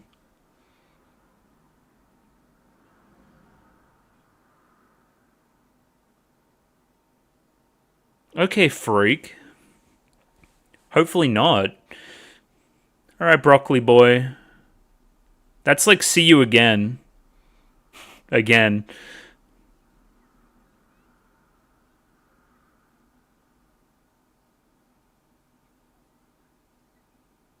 Yeah, get off on the next exit. You'll be in the real world.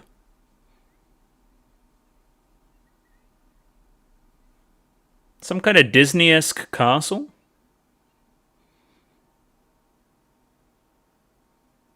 Ooh. Interesting.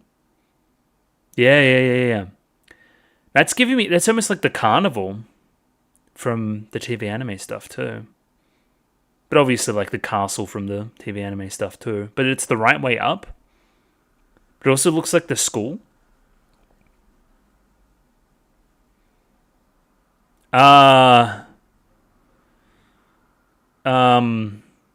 What?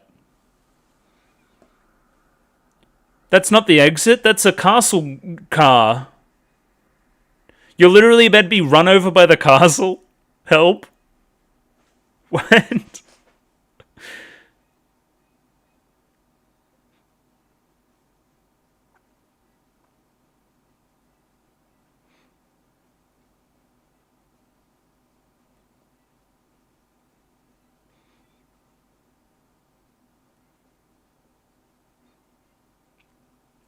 It's kind of cool looking, though.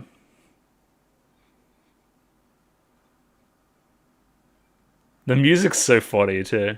Hang on, let me sit up for this shit.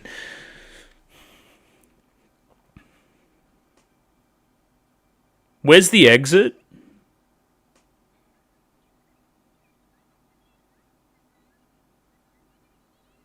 But I'm kind of trapped between a rock and a hard place here. Okay. What do you mean by that?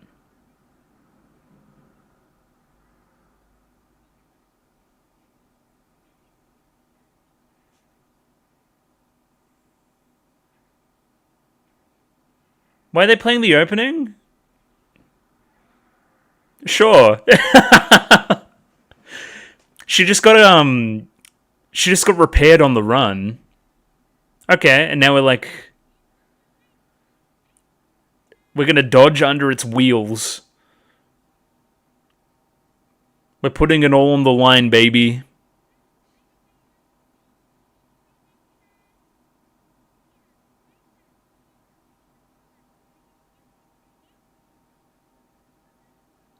Do you get it? Because tire is like a circle as well.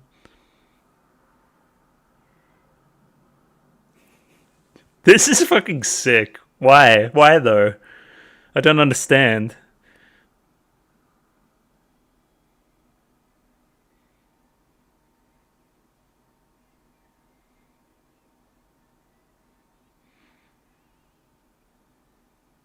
I think, yeah, again, sans all the analysis that one may do on this, I just think it's objectively cool. Like, they're playing the opening, and she's like, Initial D fucking drifting through these fucking wheels. This is just objectively good television, or cinema, if you wanted to be that distinctive.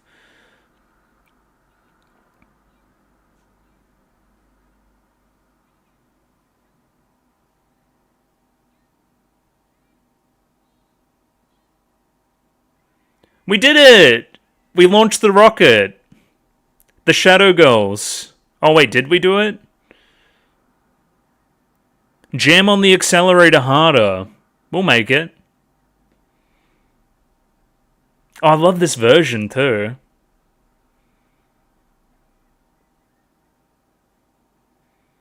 It's almost like a house thing. Anchi jump free? What the fuck? What are you doing here?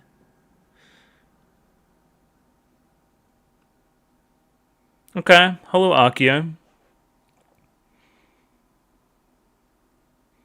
It seems as though Utena is sacrificing herself for you.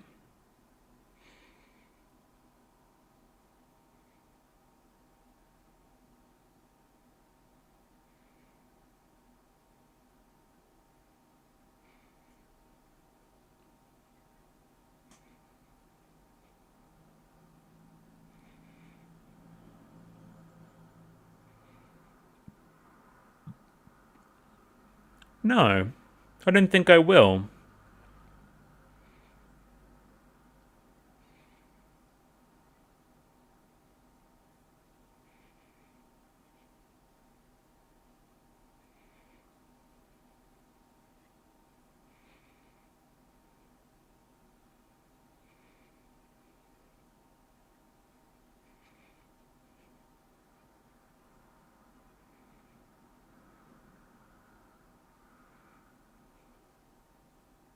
Okay, but how are you going to escape?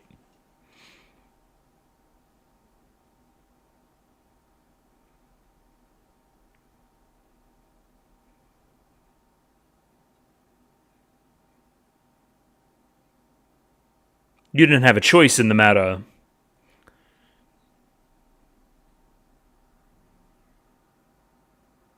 What is happening?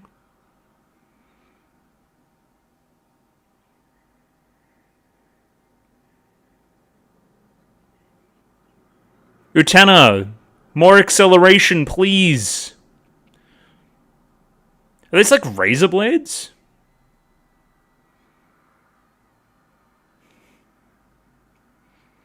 We're doing it, I think. Oh, cool. Hell yeah. Whee!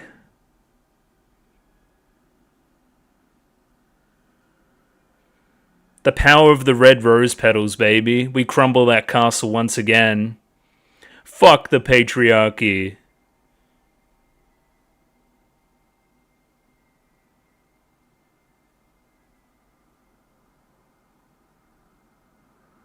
No, the Shadow Girls!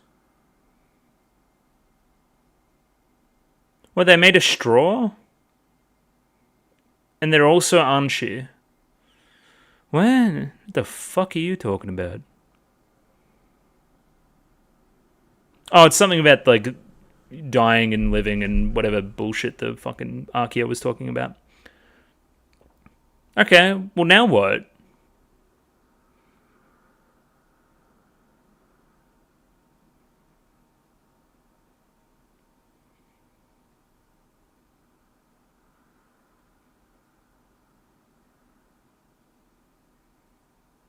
Yeah, it's a bunch of dead fucking cars. They actually kind of look like Eva.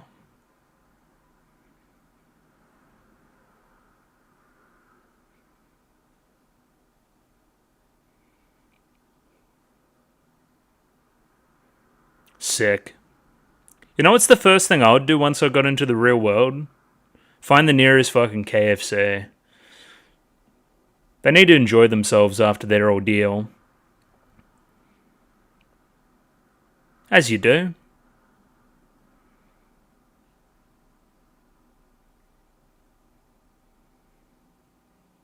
Well, better improve our off-roading capability. Yeah, we might not make it. But the important part is we're doing it on our terms. That's the whole thing.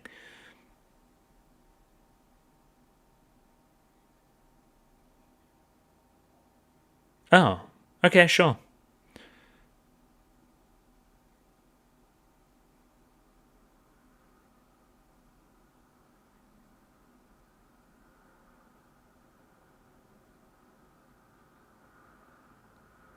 Yeah, true.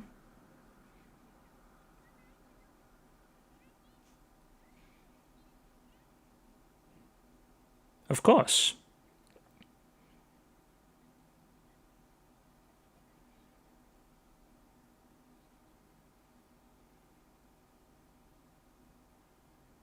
Okay.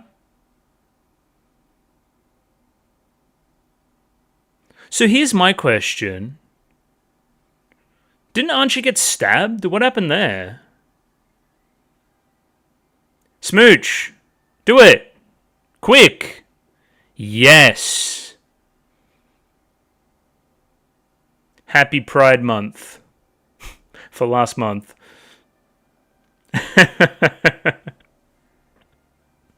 Sure, man. Hey, you do you. Don't bump the mic. Well, they're driving off into the castle again? But it's a castle with a difference. Whatever, man. That was fucking wild. What do you mean that's the movie? What am I meant to make of any of that? Huh? What? Okay, there's some stuff there, obviously. Especially, I love the inclusion of the Shiori Juri stuff into all of it. I think it makes so much sense with the theming of the rest of it.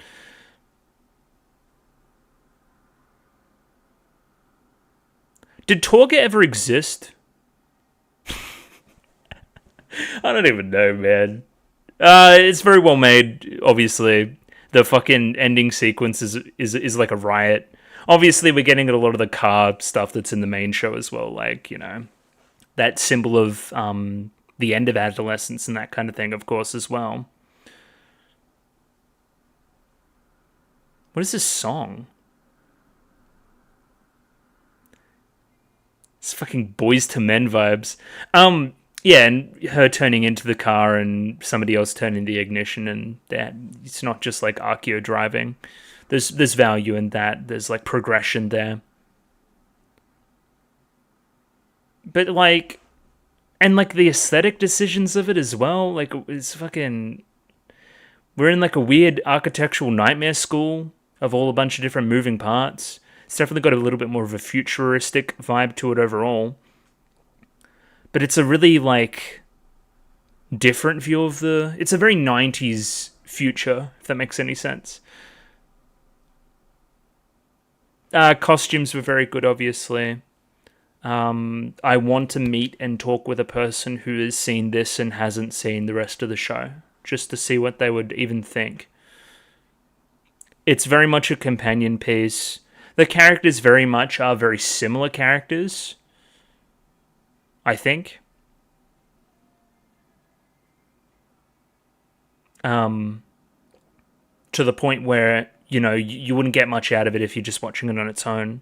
Yeah, I'm really thinking about this, like, Torga didn't exist type theme, right, through the whole thing. That's why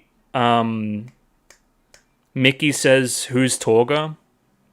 Because Torga never existed. Torga was like a figment of Utena's imagination, and when she's like chasing it around, it means something else. It's something drawing her and that ideal closer to... It's like a princely ideal that's drawing her to places. It's very... Yeah, because Torga never really talks with anybody else besides Shiori. But then again, that ties into the Shiori Judy stuff as well. So, sure. Just, like, most of all, I'm just... How am I even going to tackle this? Like, at all? Like, what am I going to hope to achieve there? I don't know. I'm still recording. That's always good, too.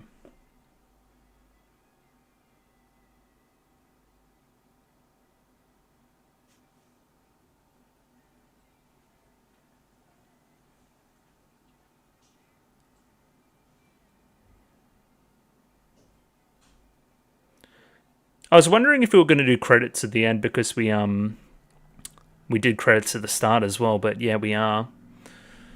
I don't even have that much else to say, because it's like overwhelming. There's a lot of fun details. I like the drowning stuff a lot, and the use of water. The lighting's very good. The difference between dark and light. The costume changes and the flips, of course. I'm still kind of unsure as to what even happened with the whole Archeo situation.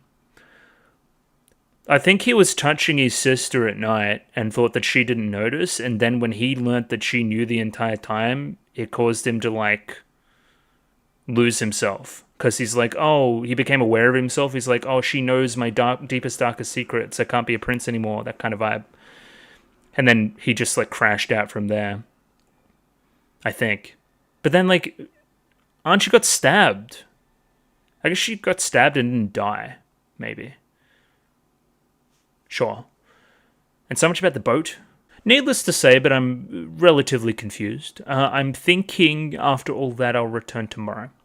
I might do some tier list stuff now, or I'll do that next week and there'll be 2 uploads. I think that's preferable. Yeah, I might do it that way.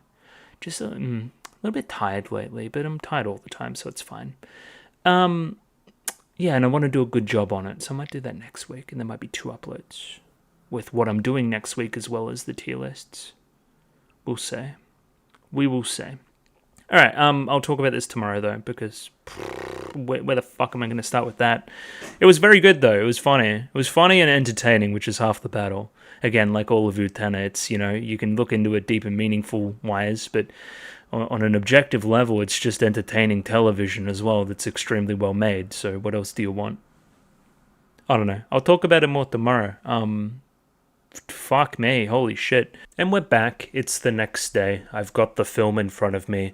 I've written some notes, / copied some notes from Wikipedia about stuff, you'll see. And yeah, I've got a set of things to talk through. There's quite a bit here, but it's also structured in a way that a lot of the rest of my everything isn't structured, so this is going to be a bit of a difference.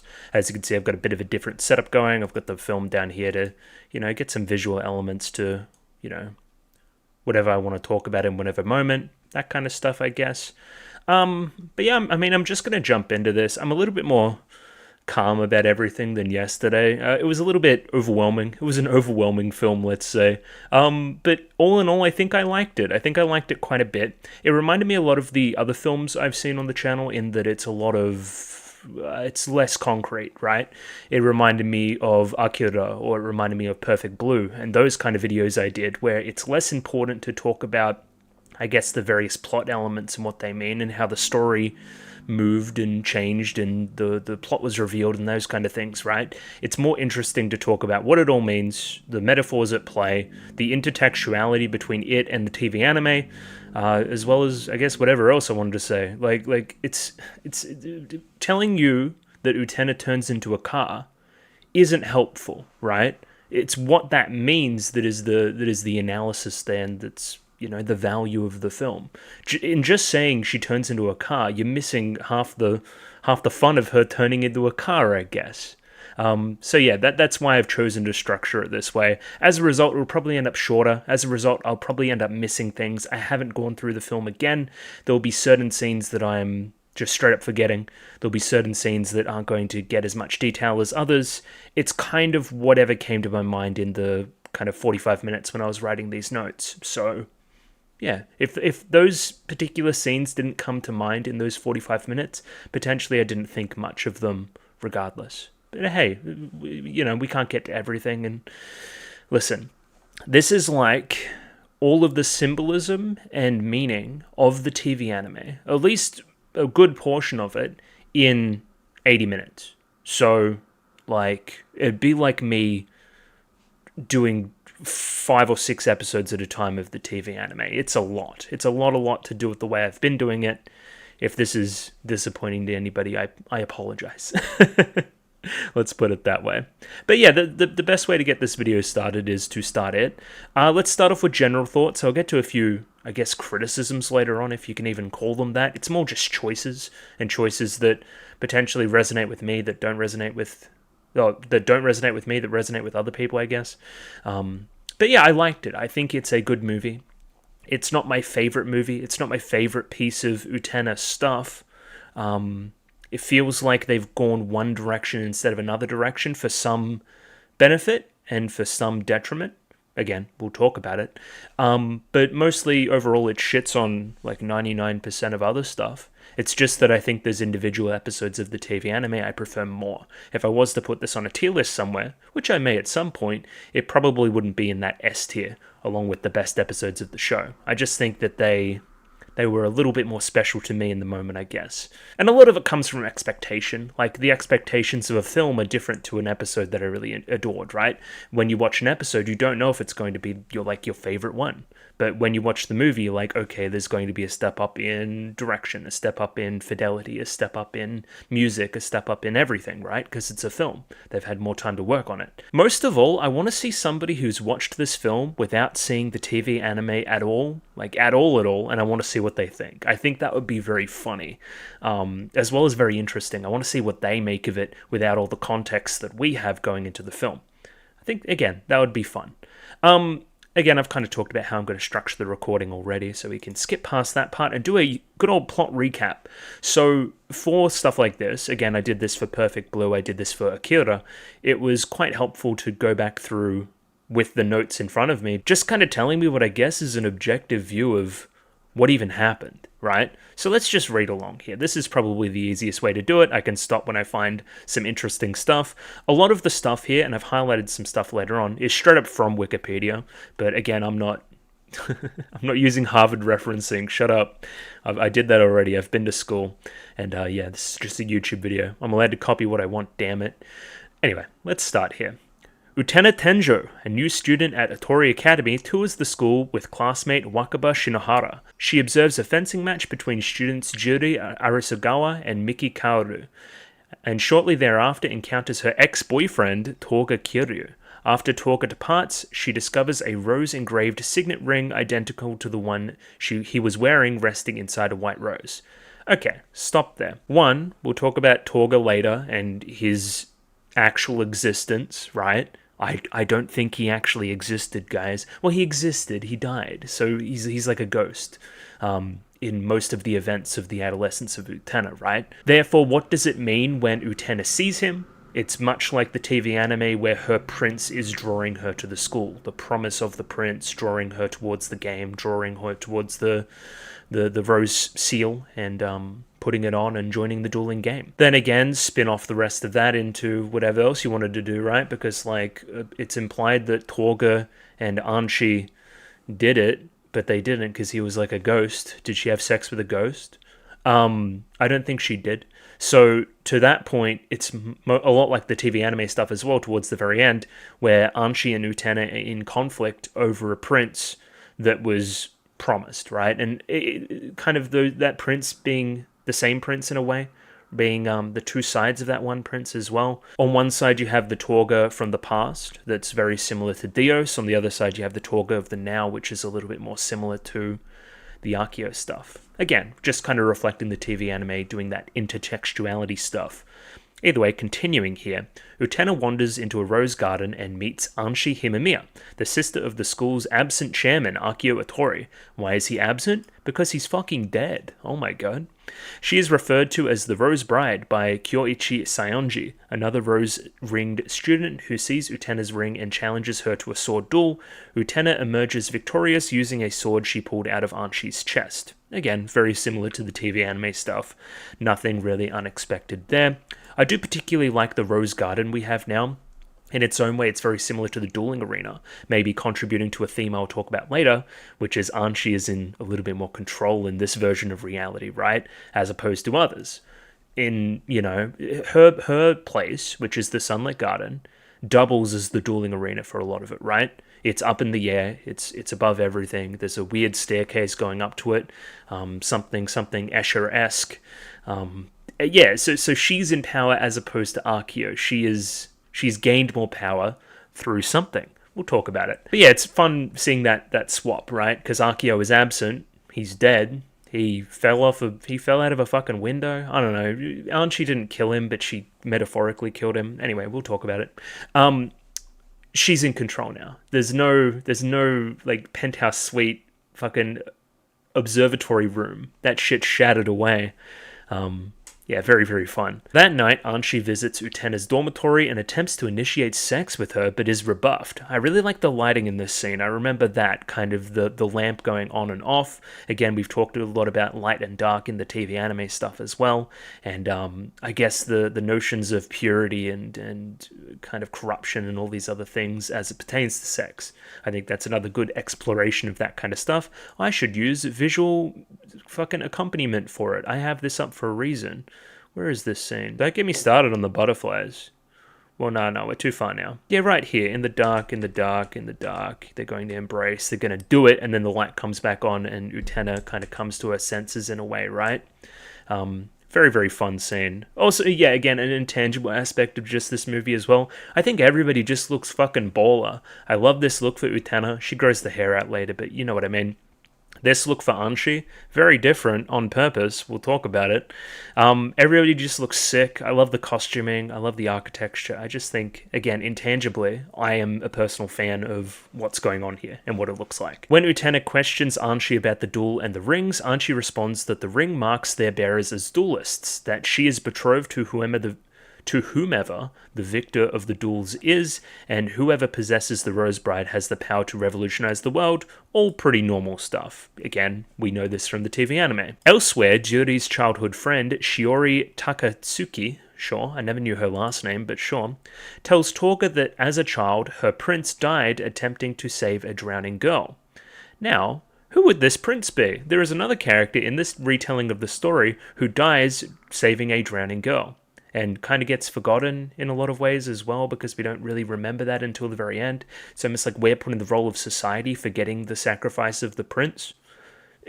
Torga's the same person in both anecdotes, right? Torga is the one that saves Juri later on. And I came to realize that after the fact, that, hey, this is the main connective tissue, why Shiori's even in this thing.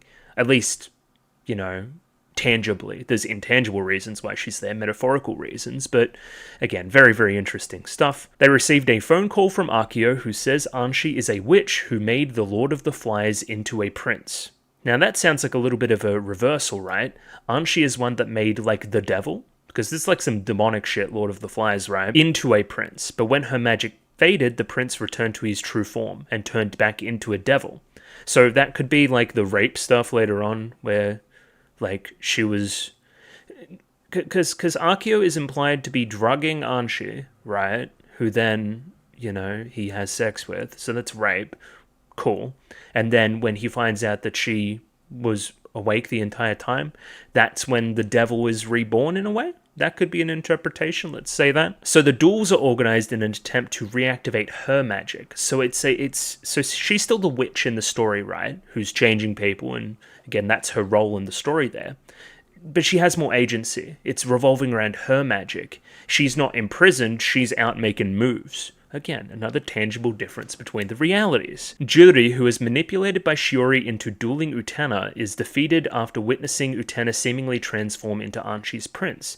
Now, how does Shiori convince her to do what she does? I don't know what you're talking about there. I don't know, it's probably a very quick aside somewhere that I can't quite remember the placement of here in the moment, but hey, it's in the Wikipedia thing, it probably happened. Sure. Now, we talk about the school broadcasting club here, and I'll talk about them a little bit later as well, but the Shadow Girls aren't working for Akio anymore. One, because Akio doesn't fucking exist anymore, he's dead in a ditch, right? Very cool. Also, it's the same ditch that she pulls her rose seal from, because it's the one white flower in the sea of red. Another pretty overt metaphor there for sure. But yeah, the broadcast club seems to be in control of somebody else. And again, if the ending of the film and kind of, it's almost like NASA and they're doing like a rocket launch, that's the kind of vibe I get from all the little shadow girls at the very end, where we're all just, you know, chilling. And we're playing like pit crew for somebody, you know what I mean? Did that shit break? I think it did. Yeah, this kind of stuff. So if they're doing pit crew stuff, they're probably within the control of either Utena or Anshi, or maybe both. They're kind of one and the same in this film as well. We'll talk about it. But another tangible difference between the worlds, which is interesting, right? So cool, we uncover a video. After the weird video with Nanami and the fucking thingo, wherever that is. Where's the Nanami weirdo video? Yeah, this. That was frankly strange. I don't really want to talk about it. But yeah, Wikipedia says it's like a rape scene. It essentially is, right? The camera's really interesting there. Let me see if I can find a good element of it. Oh yeah, the record keeps scratching. She's like, is she acting like she's been drugged? Kinda. Oh yeah, this scene. This is probably where what we're talking about happens, right? Interesting. Yeah, the silhouetting there too. Very interesting. Yeah, we don't get the full story yet. We get it a little bit later on, I believe. Because, yeah, implied that record keeps scratching and Anshi looks the way she does. But then, yeah, we get that a little bit later on. Yeah, after we find the prince buried, then, yeah, all this stuff comes out. The videotape. And then the camera angle here. So it's like the camera has been placed. It's like it's diegetic in the scene. It's like it's being filmed. It's like it's actually being taped. I really like this stuff here, along with the kind of effect over the video there as well. Kind of the glass in the foreground, where the drugging would have taken place. Akio's corpse is found buried in Archie's garden shortly thereafter, shocking the school with the revelation that he is long dead. He's not like fucking on holiday or whatever we said, right? A second video depicts Archie lucid during her rape, which prompted a panicked Akio to stab her and accidentally fall out the window to his death. So again, Shiori's claiming, you killed the prince. She didn't kill the prince fucking killed himself. The illusion was broken, and with that he also passed away. He stumbled out of the window. He was no longer this suave guy that like slid across the fucking the bonnet of cars, right? He no longer was that guy. He just fucking fell over and died. Because everything shattered, he knew he was being seen as not a prince anymore. Utena searches for Anshi and finds Torga. She suddenly remembers that Torga is the prince referenced by Shiori, and that he died while saving Juri from the drowning when they were children. So this connects a lot of things. There was that story, of course, it was the last episode of the TV anime, I think, when they're all kind of together, all the Rose Duelists, about Juri and saving her sister, I thought was the vibe there. So that's kind of shifted in this reality, which is interesting. And Torga has been long dead. So the Torg we've been seeing has been a ghost. That's probably why Mickey says who's Torga as well a little bit later, a little bit early on here during their duel, which is here. Like, who's Torga? Also talks to, there's a specific scene when we first start the film where we watch them fencing. So this kind of stuff only witnessed by Utena, of course, as well. But if we go even further back here. Right here, so Utena notices her prince. We get that kind of audio cue that something is happening, right? And there he is, right? In the window. Hello, it's her prince. But then if we pan to the wide, he's no longer there, causing Utena to follow, but he was never there. It's just kind of an inkling that she got. So again, we're connecting everything there, which is really fun. You know, there's even Jiri in the frame, the one that was saved. So in this way, Shiori is both forced into the role of Anshi and forced into the role of the public. She thinks that somebody else, some witch potentially, has taken away her prince, right? In trying to save this one person and self-sacrificing for this girl, my prince has passed away. Even Shiori and Utena are very similar in that regard as well, both longing after this prince that has, again, long since disappeared. A lot of that blame being placed on Jiri, something, this character is very similar to Ruka, we'll talk about it. There's a lot of fun little mirrors and references there. This is one of my favorite scenes in the film as well, this kind of goodbye to Torga and kind of the elevator motif being used here, this kind of flashback, as well as the water filling up and the kiss, you know, as the tank continues to fill up and he continues to symbolically drown again. You can almost see it as a redemption for Torga's character, finally becoming that prince that was promised, finally embodying all these qualities that he wanted to but couldn't because of his, I guess, influences in the TV anime. It's a really, really romantic scene, and the fucking Torga fans would, you know, really enjoy it. Yeah, that's probably the best frame of it right there before we fade to black, right? Yeah, right there. Just beautiful stuff accompanied with the music. It's one of the standout scenes of the film, of course. Utena finds Anshi and tells her they should go to the outside world, upon which Utena is swallowed by a car wash and metamorphized into a car. We'll talk about more about what the car means later on, of course. I just think it's funny how it's like kind of like a twist on the whole transformation sequence kind of thing that's been going on in the show, that's been going on with a lot of their stuff up to the dueling arena, right? It's kind of subverting that in a weird way. It also, yeah, intertextually, it reminded me a lot of the, I guess you would call it the transformation sequence that's in Revue Starlight, which is a very mechanical in nature, a lot of moving parts, a lot of machines and that kind of thing. There's a futuristic bend to this retelling of the story, which I think has been copied through a number of other venues, which I'll talk about. But yeah, again, one of the what the fuck scenes of the movie for sure. Anshi enters the car and drives it away from the academy through a fleet of tanks, and Shiori, also in car form, attempt to thwart her. Now, again, I'll talk about Shiori and what she means in this part, and you know, we'll talk about locusts and butterflies and that kind of thing as well. But mostly I see this as almost the prison escape. The school has been shown to be something of a prison. The prison of somebody's design, whoever the god of this world is. It may be Anshi. Trying to escape from this world and move on to whatever's next. And again, whatever's next doesn't look like it's entirely hunky-dory either. Like, does that look like a good place that we're kind of riding off into the sunset? You know, that's where we're riding away from. Where are we riding to? Is that here somewhere? Yeah, we're riding off to a castle again. That's still not good. This is a symbol of the next outside world, maybe the next cycle of the game as well. But yeah, like we're riding off together to adulthood. That's what I see this as, right? This whole escape in itself is adolescence. And more than anything else, it's very tropey. Like, it feels like a, you know, straightforward action sequence, something red line almost, something initial D. It feels very out of its depth, per se. But I think, again, that's on purpose, where we're doing this really stereotypical tropey escape in something that is built upon metaphor on metaphor, and it just eventuates into becoming something really cool. Anshi is assisted in her escape by Juri, Miki, Sayonji, and Wakaba. Great point. I forgot that these people assisted her. Yeah, everybody wants to help them escape. Again, much like the ending of the TV anime, it seems like everybody in the very end is on Utena's side. She completed all the social links. She has everybody's social links at 100. She's able to to do whatever she wants, I guess, and have everybody with her. Again, these are people also participating in Adolescence. They are progressing to their own outside world as well. Maybe not as quickly as everybody else, but they will escape as well. An apparition of Akio also attempts to stop Anshi, but she rebukes him with a burst of roses. I think this is just like a final fuck you to the concept of Akio and shows the power of Anshi now, right?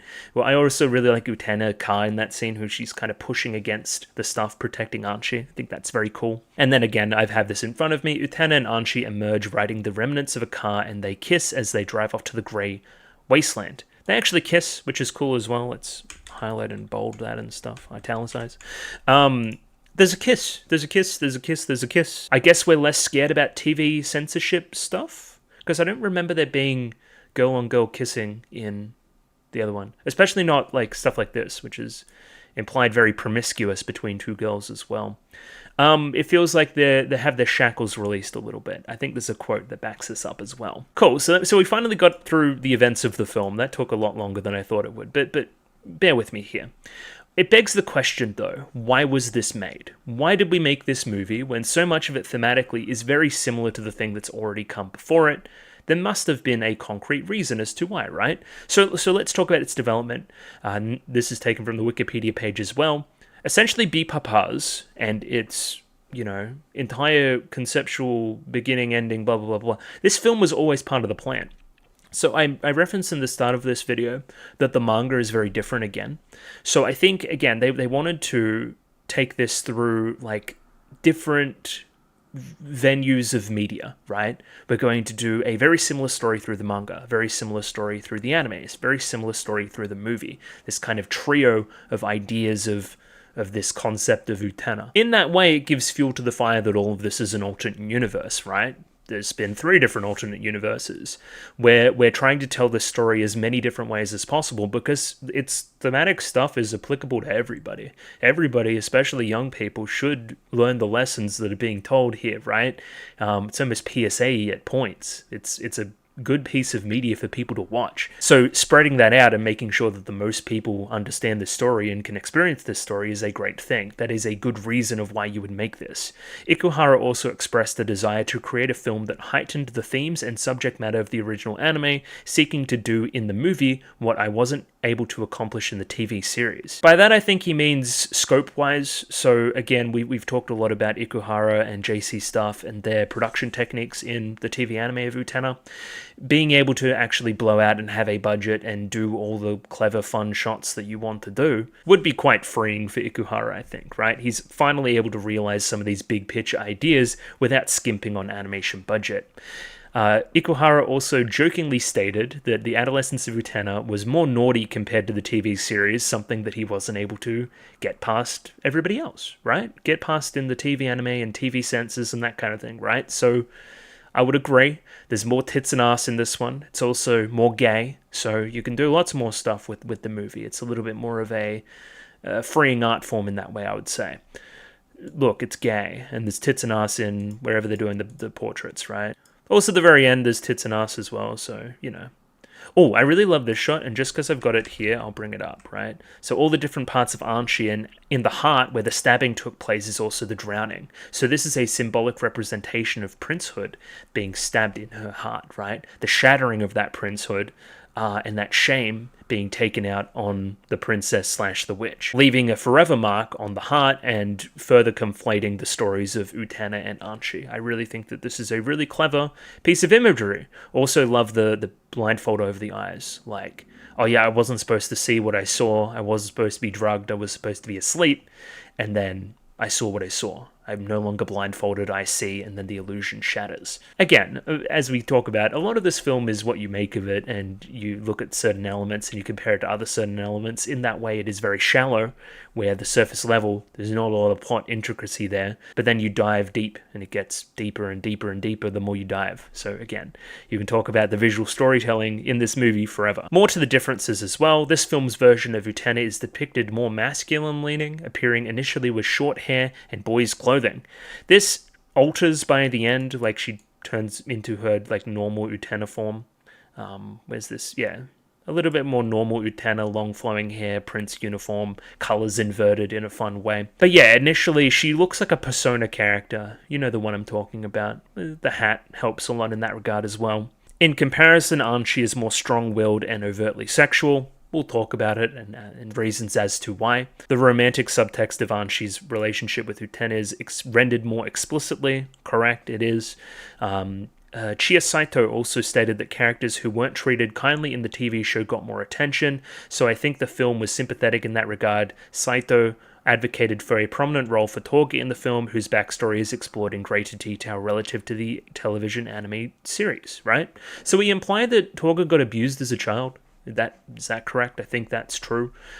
Is that true also in the TV anime universe? Because if it is, it informs some elements of his character. I think it's a formative experience for him. And again, who are the male influential figures, role models within Toga's life? They're all pretty fucking terrible.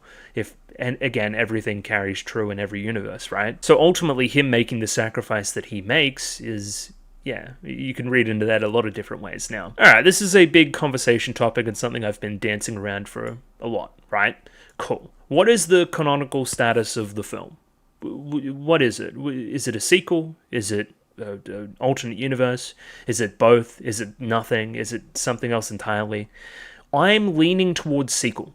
I'm going to be honest with you chat room. So originally I went in with the preconceived notion it was an alternate universe. I kind of just had that established. I thought that was just the fact, right? The truth is that it would be better if I went in with no interpretation at all, because I think you see quite a bit of evidence as to how this is a sequel, right? So one, I've got Wikipedia here. It can you know, I guess, influence my talking points here. So again, it has been interpreted as standalone or a, you know, sequel within the anime series, or to the anime series, I should say. Charlton, I don't know who Charlton is, but he conceives of the film as an alternate universe narrative, acknowledging the film is difficult to understand without prior knowledge of the storylines and characterizations in the series. This means that comparisons between the two are inevitable.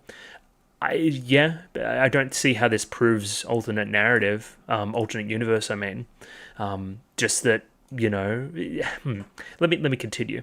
Conversely, critic Vrij Kaiser argues that the contiguous nature of these plot character elements, notably the assertive personality of Anshi, that she's developed by the end of the anime series, is evidence of the film's sequel status, noting that the film opens on the exact point where the series ends, encouraging a savvy viewer to draw the two together.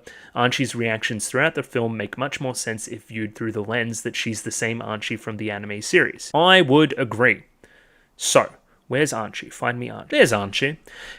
How is she different character design-wise, right? I'll give you a hint.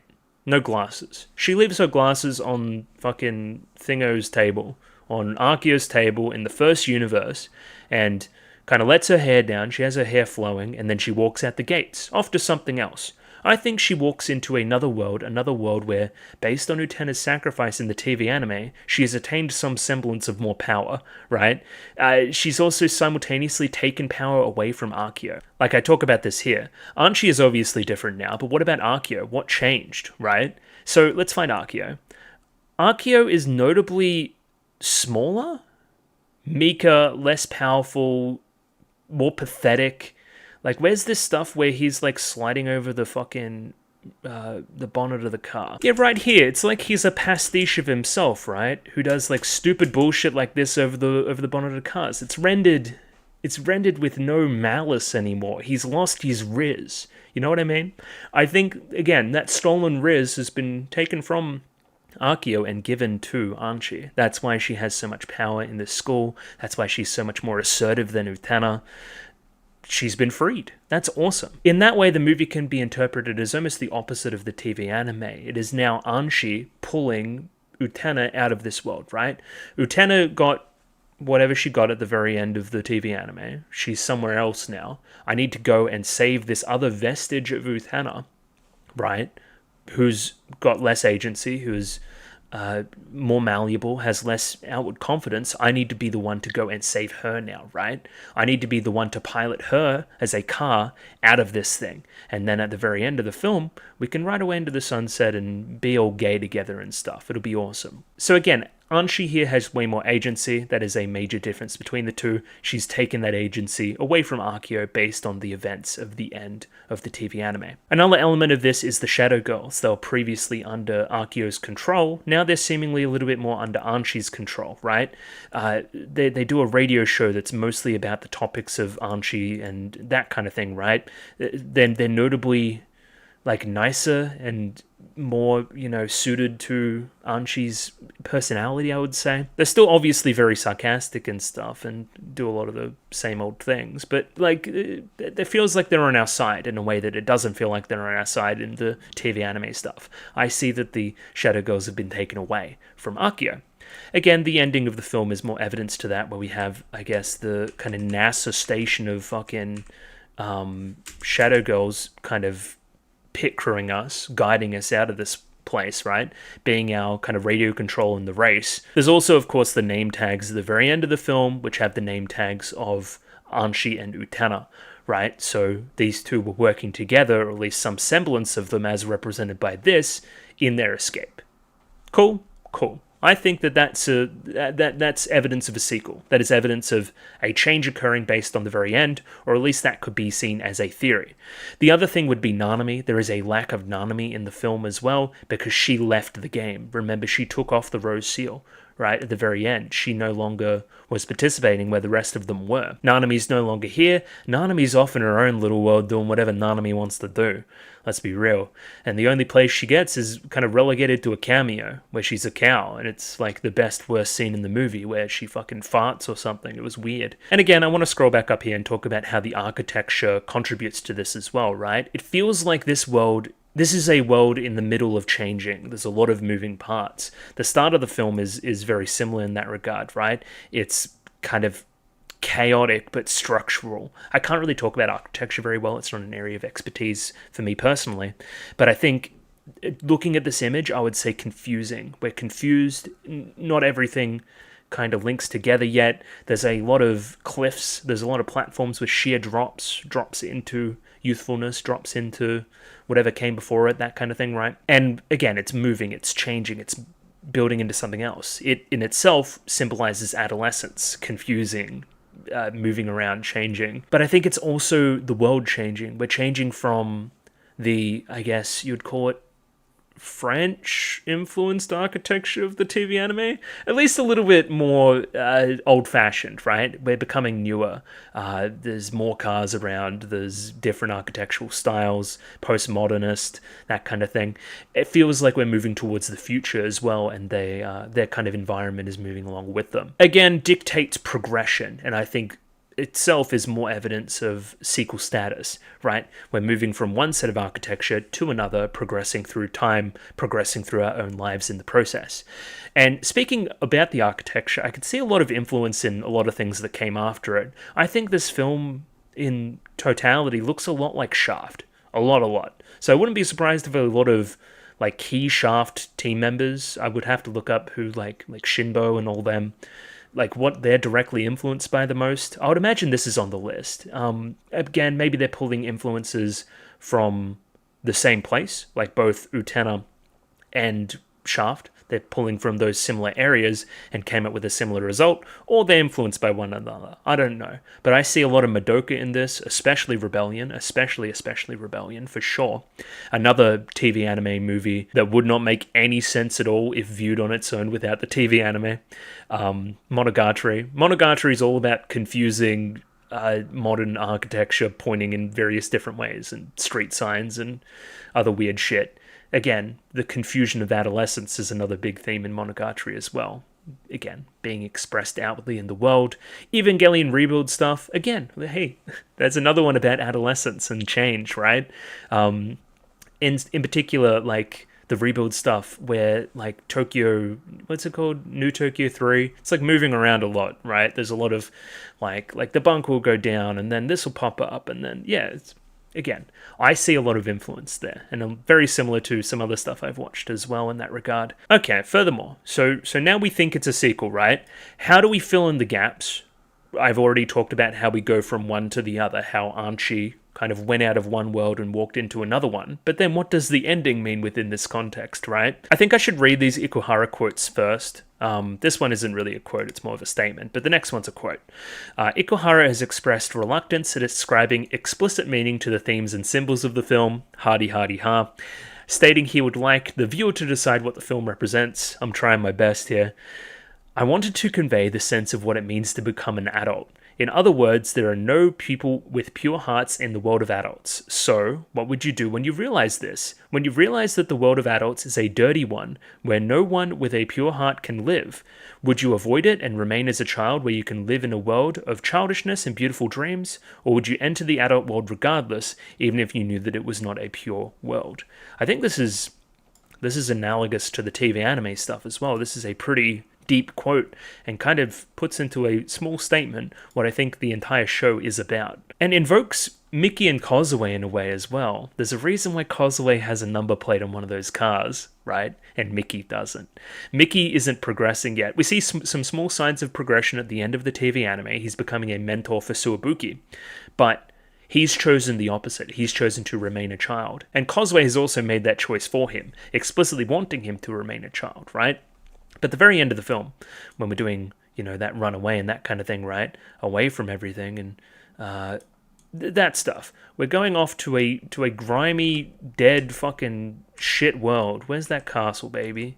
That'll do. This is what the world outside looks like. It's fucking dirty, it's shit, it's not this idealized version that I thought it was as a child. Like, the world sucks. But these two, which could even be the same person maybe, based on interpretations, are going off into it regardless, with all their uniqueness intact. They've been brought together, they've saved each other multiple times now, and they're going to take it on whatever happens next on together. There may be more challenges, there may be more dueling games, there may be more everything, but they're going to do it together, and I think ultimately that's what this thing is all about. And yeah, there's a castle in the distance. I think that's a representation of the next dueling game. They're going off to the next one. But hey, they're armed with the knowledge that they both have now. They're going to do it again. The cycle continues, but they're stronger each and every time. There may be trials and tribulations, but they always come together in the end, and there's always a happy ending, almost like its own little fairy tale. Continuing on here, what's the deal with the cars? Okay, so that's obviously like the biggest what the fuck moment of the movie, is that Utena turns into a car.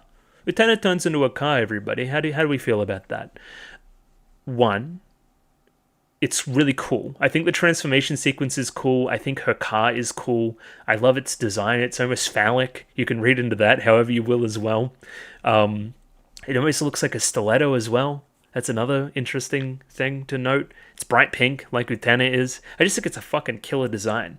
But hey, let's start this conversation. What did the car symbolize in the TV anime? I saw it all about momentum, right? So there's elevators up, there's elevators down, there's momentum this way, there's change, there's movement, that kind of thing, right? And at the basis of it, Akio is in control. He is the one driving the car. He's the one driving people places. He's the one dictating the movement of others, right? Dictating their progression, dictating their adolescence. This ending is changing, warping, and reclaiming this concept, right? So Akio's dead. We fucking killed him. He's dead in the ditch. We don't care anymore. He's a raper, bad guy.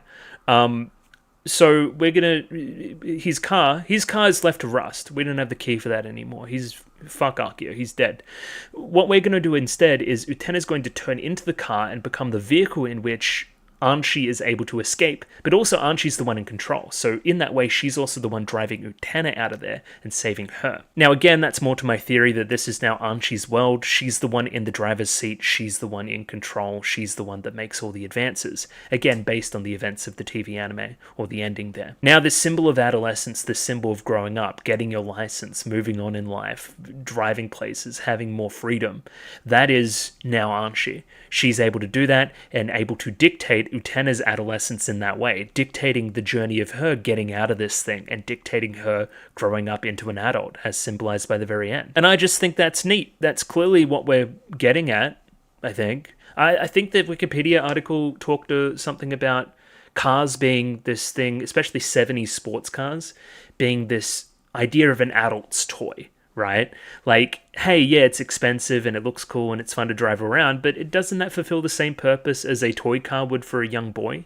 You know what I mean? So in that way, it kind of links the childhood and adult themes of the show in a really cool way as well. And again, what does it mean to possess this? What does it mean to possess another person in this regard? What does it mean that Shiori is a car? I think I talk about this somewhere.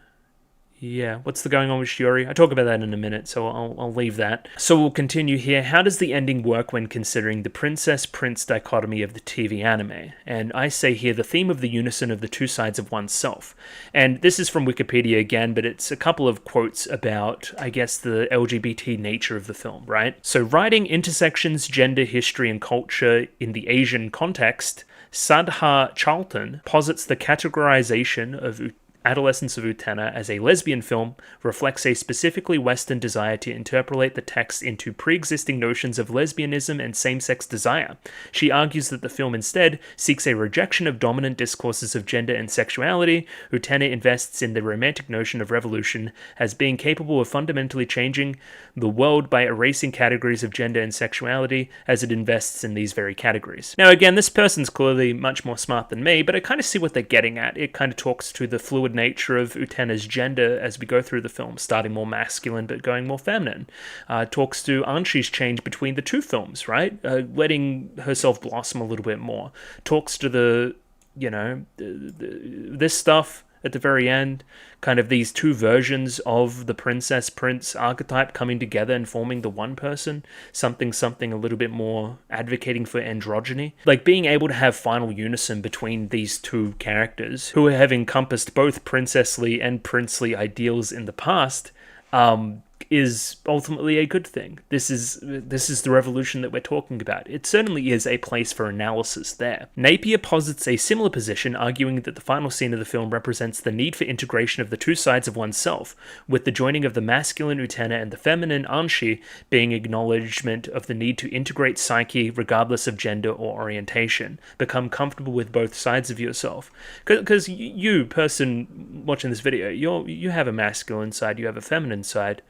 Both of these coming together and progressing into adulthood, becoming comfortable with both sides of yourself, is like ultimately a good thing. It's ultimately like a happy conclusion there at the very end. I think that's a very interesting interpretation in of itself as well. Okay, did Torga exist? No, probably not. Well, I mean, he existed. He existed in the past, right? But mostly for Utena here, it represents the concept of princeliness, right? Torg is a representation of self-sacrifice, of sacrificing oneself for another's based on nothing, no reward, dying in the process. I think it implies that an adult comes and saves fucking Judy anyway, so like, ultimately him being a prince led to devastation for both Utena and Shiori, led to arguments, led to a lot of the drama of the film, and ultimately this representation of princeliness leading her towards the Rose Seal, leading her to the game, and then needing to be changed and altered by Anshi through the events of the film as well. It also links Anshi and Utena when it comes to princeliness and who their prince is. So one, let's talk to Utena. Utena's prince in the film is Torga. Torga is long since dead. He sacrificed himself almost in a very Dios way for the life of somebody else, dying in the process. Something turning Shuri into a witch, something turning Utena into a princess or a prince, whatever your fucking persuasions tell you to do there. Changing her from a princess to a prince in a weird way. Kind of like the TV anime, where she, vowed to take on princehood upon the sacrifice of somebody else. Upon seeing Dios no longer existed, became inspired to become a new Dios in a way. Cool, and then we've got that two sides of the prince, right? So the prince is the prince, but he's also the Lord of the Flies. He's also demonic, he's also the Archeo, right? So we see the Archeo in Anshi's prince, who is Archeo, of course, and he dies as well, but under very different circumstances. Torga dies in the most heroic way possible. Archeo dies a disgrace, debasing himself, corrupting himself, being everything that a prince is not, taking something from oneself, hurting somebody, being somebody that needs to be thwarted for somebody else to be saved. He became the opposite of a prince. And again, these ideals kind of clashing when Utena and Anshi clash on the subject of Torga, of princes and that kind of thing, right? The stabbing in the heart there, the heartlessness of Anshi as a result of this, right? Taking away her soul in a way. lots and lots of different stuff then, those different interpretations. Yeah, I'm pontificating a little bit. I don't have an overall point there.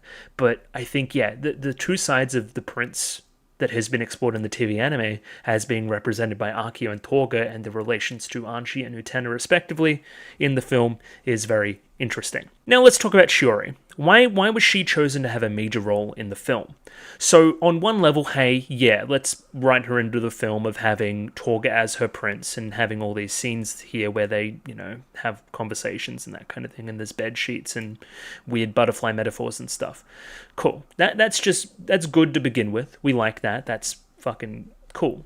But why choose her in the very, very beginning? And I think that a lot of the film and its stuff with Torga, Utena, and Anshi is very similar to Juri, Shiori, and Ruka, right? So we have Torga, who is Ruka, the one male in this triangle, right? Both of which ultimately sacrifice themselves through their manifestation of princeliness for the betterment of one of the characters, right? In this scenario, it's actually Juri who has benefited from the sacrifice. In both scenarios, it's actually Juri who benefits from the sacrifice, which is funny, of both Ruka and Torga in their respective pieces of media. And again, talks more to why Juri is the way she is as well. So now it gets a little bit sketchy. We have Utena, who could be both Juri and Shiori in that situation. Shiori in that she violently outbursts at somebody saying that, you stole my prince away from me. Very similar to the Shiori in the second episode of the arc in the last arc, Juri's stuff in the very end of the show, the ending of her stuff, kind of lashing out at Juri, saying that she's the one responsible for everything that's going on. But also I see a lot of connections between Shiori and Anshi as well, for sure. So, I don't know, they're both kind of doing the car thing at the very end, so yeah. I just see a lot of connections there between this trio overall, and I think, again, Ruka's role there and what he did in the TV anime, and that kind of thing, is ultimately very similar to the Torga stuff. They mirror each other a lot, which is, yeah, again, why Shiori was initially chosen to be in the film. Now, of course, the symbolism of drowning throughout the film is present as well. We link this, of course, to the Juri story that is told at the very end. I like the choice of the scene where we're near the pool. We're near the pool back here, I think. Yeah, the water bubbler there, that little flashback, a lot of kind of liquid effects over the thing. We're cleaning the pool, another symbol of the drowning. Again, nobody really notices Torga here, really. Nobody really pays attention to his presence other than Utena and Anshi, so it's more evidence to the fact that he's more a symbol than anything else. And again, playing up that jealousy angle between the two, of course, as well. Now let's talk about one of the most interesting parts symbolically as well. I think Shiori as the butterfly is very, very interesting, right? So, okay, there's this weird world, weird flashback, weird staircase, all that kind of stuff, right? We have new stepdad abusing Torga, and then this representation of Juri as a butterfly appearing with the kind of sheets of the bed coming out of her back, acting as her wings, right? So to me, symbolically, Torga was abused, and Shiori was almost his guiding light out of that, right? That is the special connection that exists between these two, and ultimately this is almost playing up Torga's playboy attitude as well, because he's implied to have a strong connection with Utena as well. So he's kind of, playing both of these women in a way. But I think, again, Shiori's genuinely helpful for Torga out of his situation, for Torga to become genuinely helpful for Utena out of her situation. It's implied that he's the one that got her out of the coffin in this universe, I guess, right? So you can almost see this is very angelic as well. Angel wings coming out of her back, butterfly wings sprouting out of her back, of course, as well. Torga's guardian angel. So, okay, then we have Torga doing what he does, princeliness, sacrificing himself for Juri, turning Shiori from the butterfly, from the angel, into a locust by the very end, into a demon, into a devil. I think that is endlessly fascinating, actually. This kind of representation of princehood, almost breaking this magic and transitioning a different character from being the symbol of everything right with the world to everything wrong. Again, I say locust because in the very end of the film we call this kind of fleet of cars that show up locusts as well. But all the locusts and the butterflies and everything all the same, all the cars, they're all trying to escape still. They're all participating within adolescence, I think is an interpretation there as well. I talk about this here as well. During a scene with Juri and Mickey, there is a car with a causeway number plate. Right here, right? So Kozue is also a locust in this way as well. We can read into Mickey's little story. It's almost cameo-esque. You're reading a lot into this. But Mickey's story, right? I'm going to maintain Mickey's innocence. I'm going to keep him down, keep him younger. I'm going to go off and corrupt myself. This corruption also being that locust type thing, growing up older, but also like I'm participating in adolescence. Mickey isn't participating by the very end, right? Well, he is by the very end, but he doesn't get his own car. You know what I mean? Like, it's almost like, hey, yeah, Kozue is growing up. She's doing a bad job at it. She's, becoming a bad person by the very end, but at least she's attempting to grow as opposed to you. And then, of course, we see the rubber ducky here as well. Like, what's the line of dialogue? I always wish to obtain more power. How boyish of you, right? You're still this little rubber duck. You're still this chick that has hatched, but doesn't have its own sense of autonomy yet.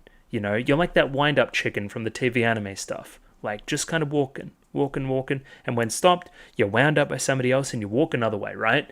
Also, the rubber duck nature of it. I think there's a scene of the two people in the bath as well at some point. It's all about the drowning stuff as well, bringing that further up, association with the water and everything else. So yeah, that's the most you get. And again, that's a very small scene. You can read into that very, very hard and talk all about Mickey and his stuff from the TV anime and how it's being interpreted here. There's a lot of meaning here. And yeah, the kind of number plate on the locust car being the instigator there. So overall, at the very end, Shiori crashes out. She isn't ultimately successful in escaping like the rest of everybody else. She's tossed aside. Tossed asunder. Yeah, look at this for a frame. What the fuck is this movie? Imagine showing this to somebody and being like, oh yeah, this is what the movie's about. Like, what do you mean? What do you mean this is what the movie's about? It's very funny. But yeah, like, she crashes out eventually. I think that's more the narrative casting judgment on her and her actions, right? Ultimately rewarding pure-heartedness and punishing devilish actions and that kind of thing. Bad Christian values, for lack of a better term. We've kind of already talked about this as well. Why does the school look like that? Why is it changing all the time? Like an Escher painting, which is on purpose very confusing and that kind of thing.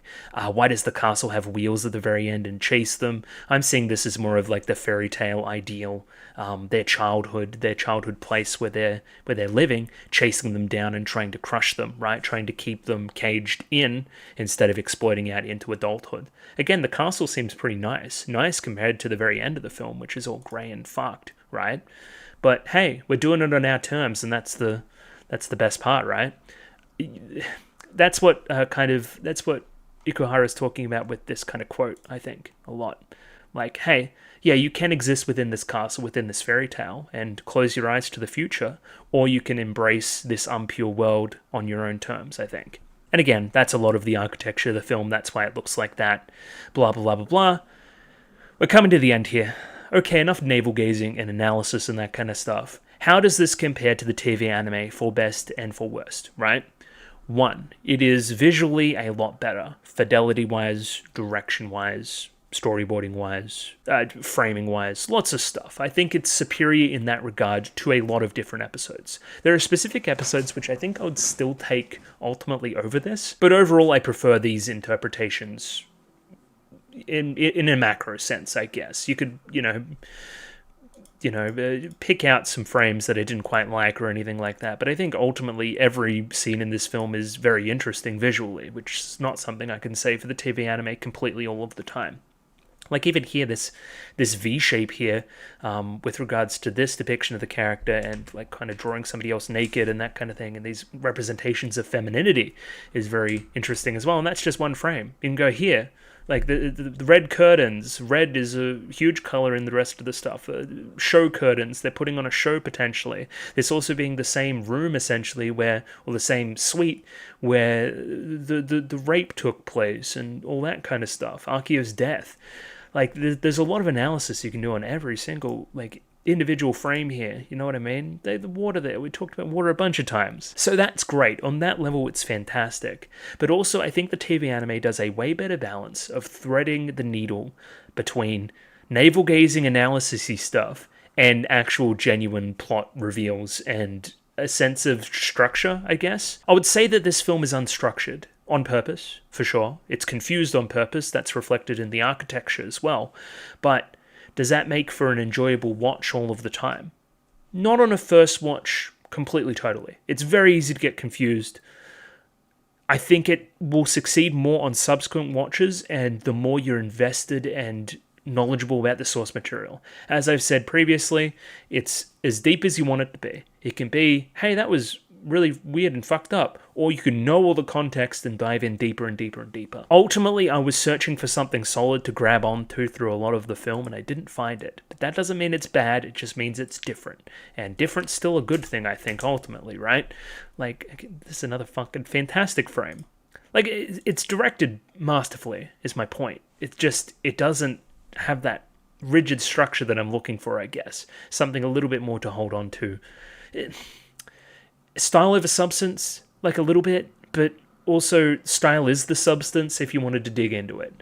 Again, for better or for worse, it is the way that it is, I think. If we wanted to talk about some favourite scenes, a scene I've neglected to talk about up to this point is this elaborate almost music video in the middle of the film, almost smack bang in the middle, where we have these two kind of dancing in the moonlight. I read some trivia in my little research there before that this scene was originally rendered in monochrome and then was painstakingly painted after the fact. You can kind of see that here in this frame. It's a little bit more muted compared to everything else, and I'd like to see a version in the monochrome. But yeah, this was a personal favourite of mine, especially if you ship these two characters. This is wonderful. Just seeing them finally dancing in the stars as well, think about it.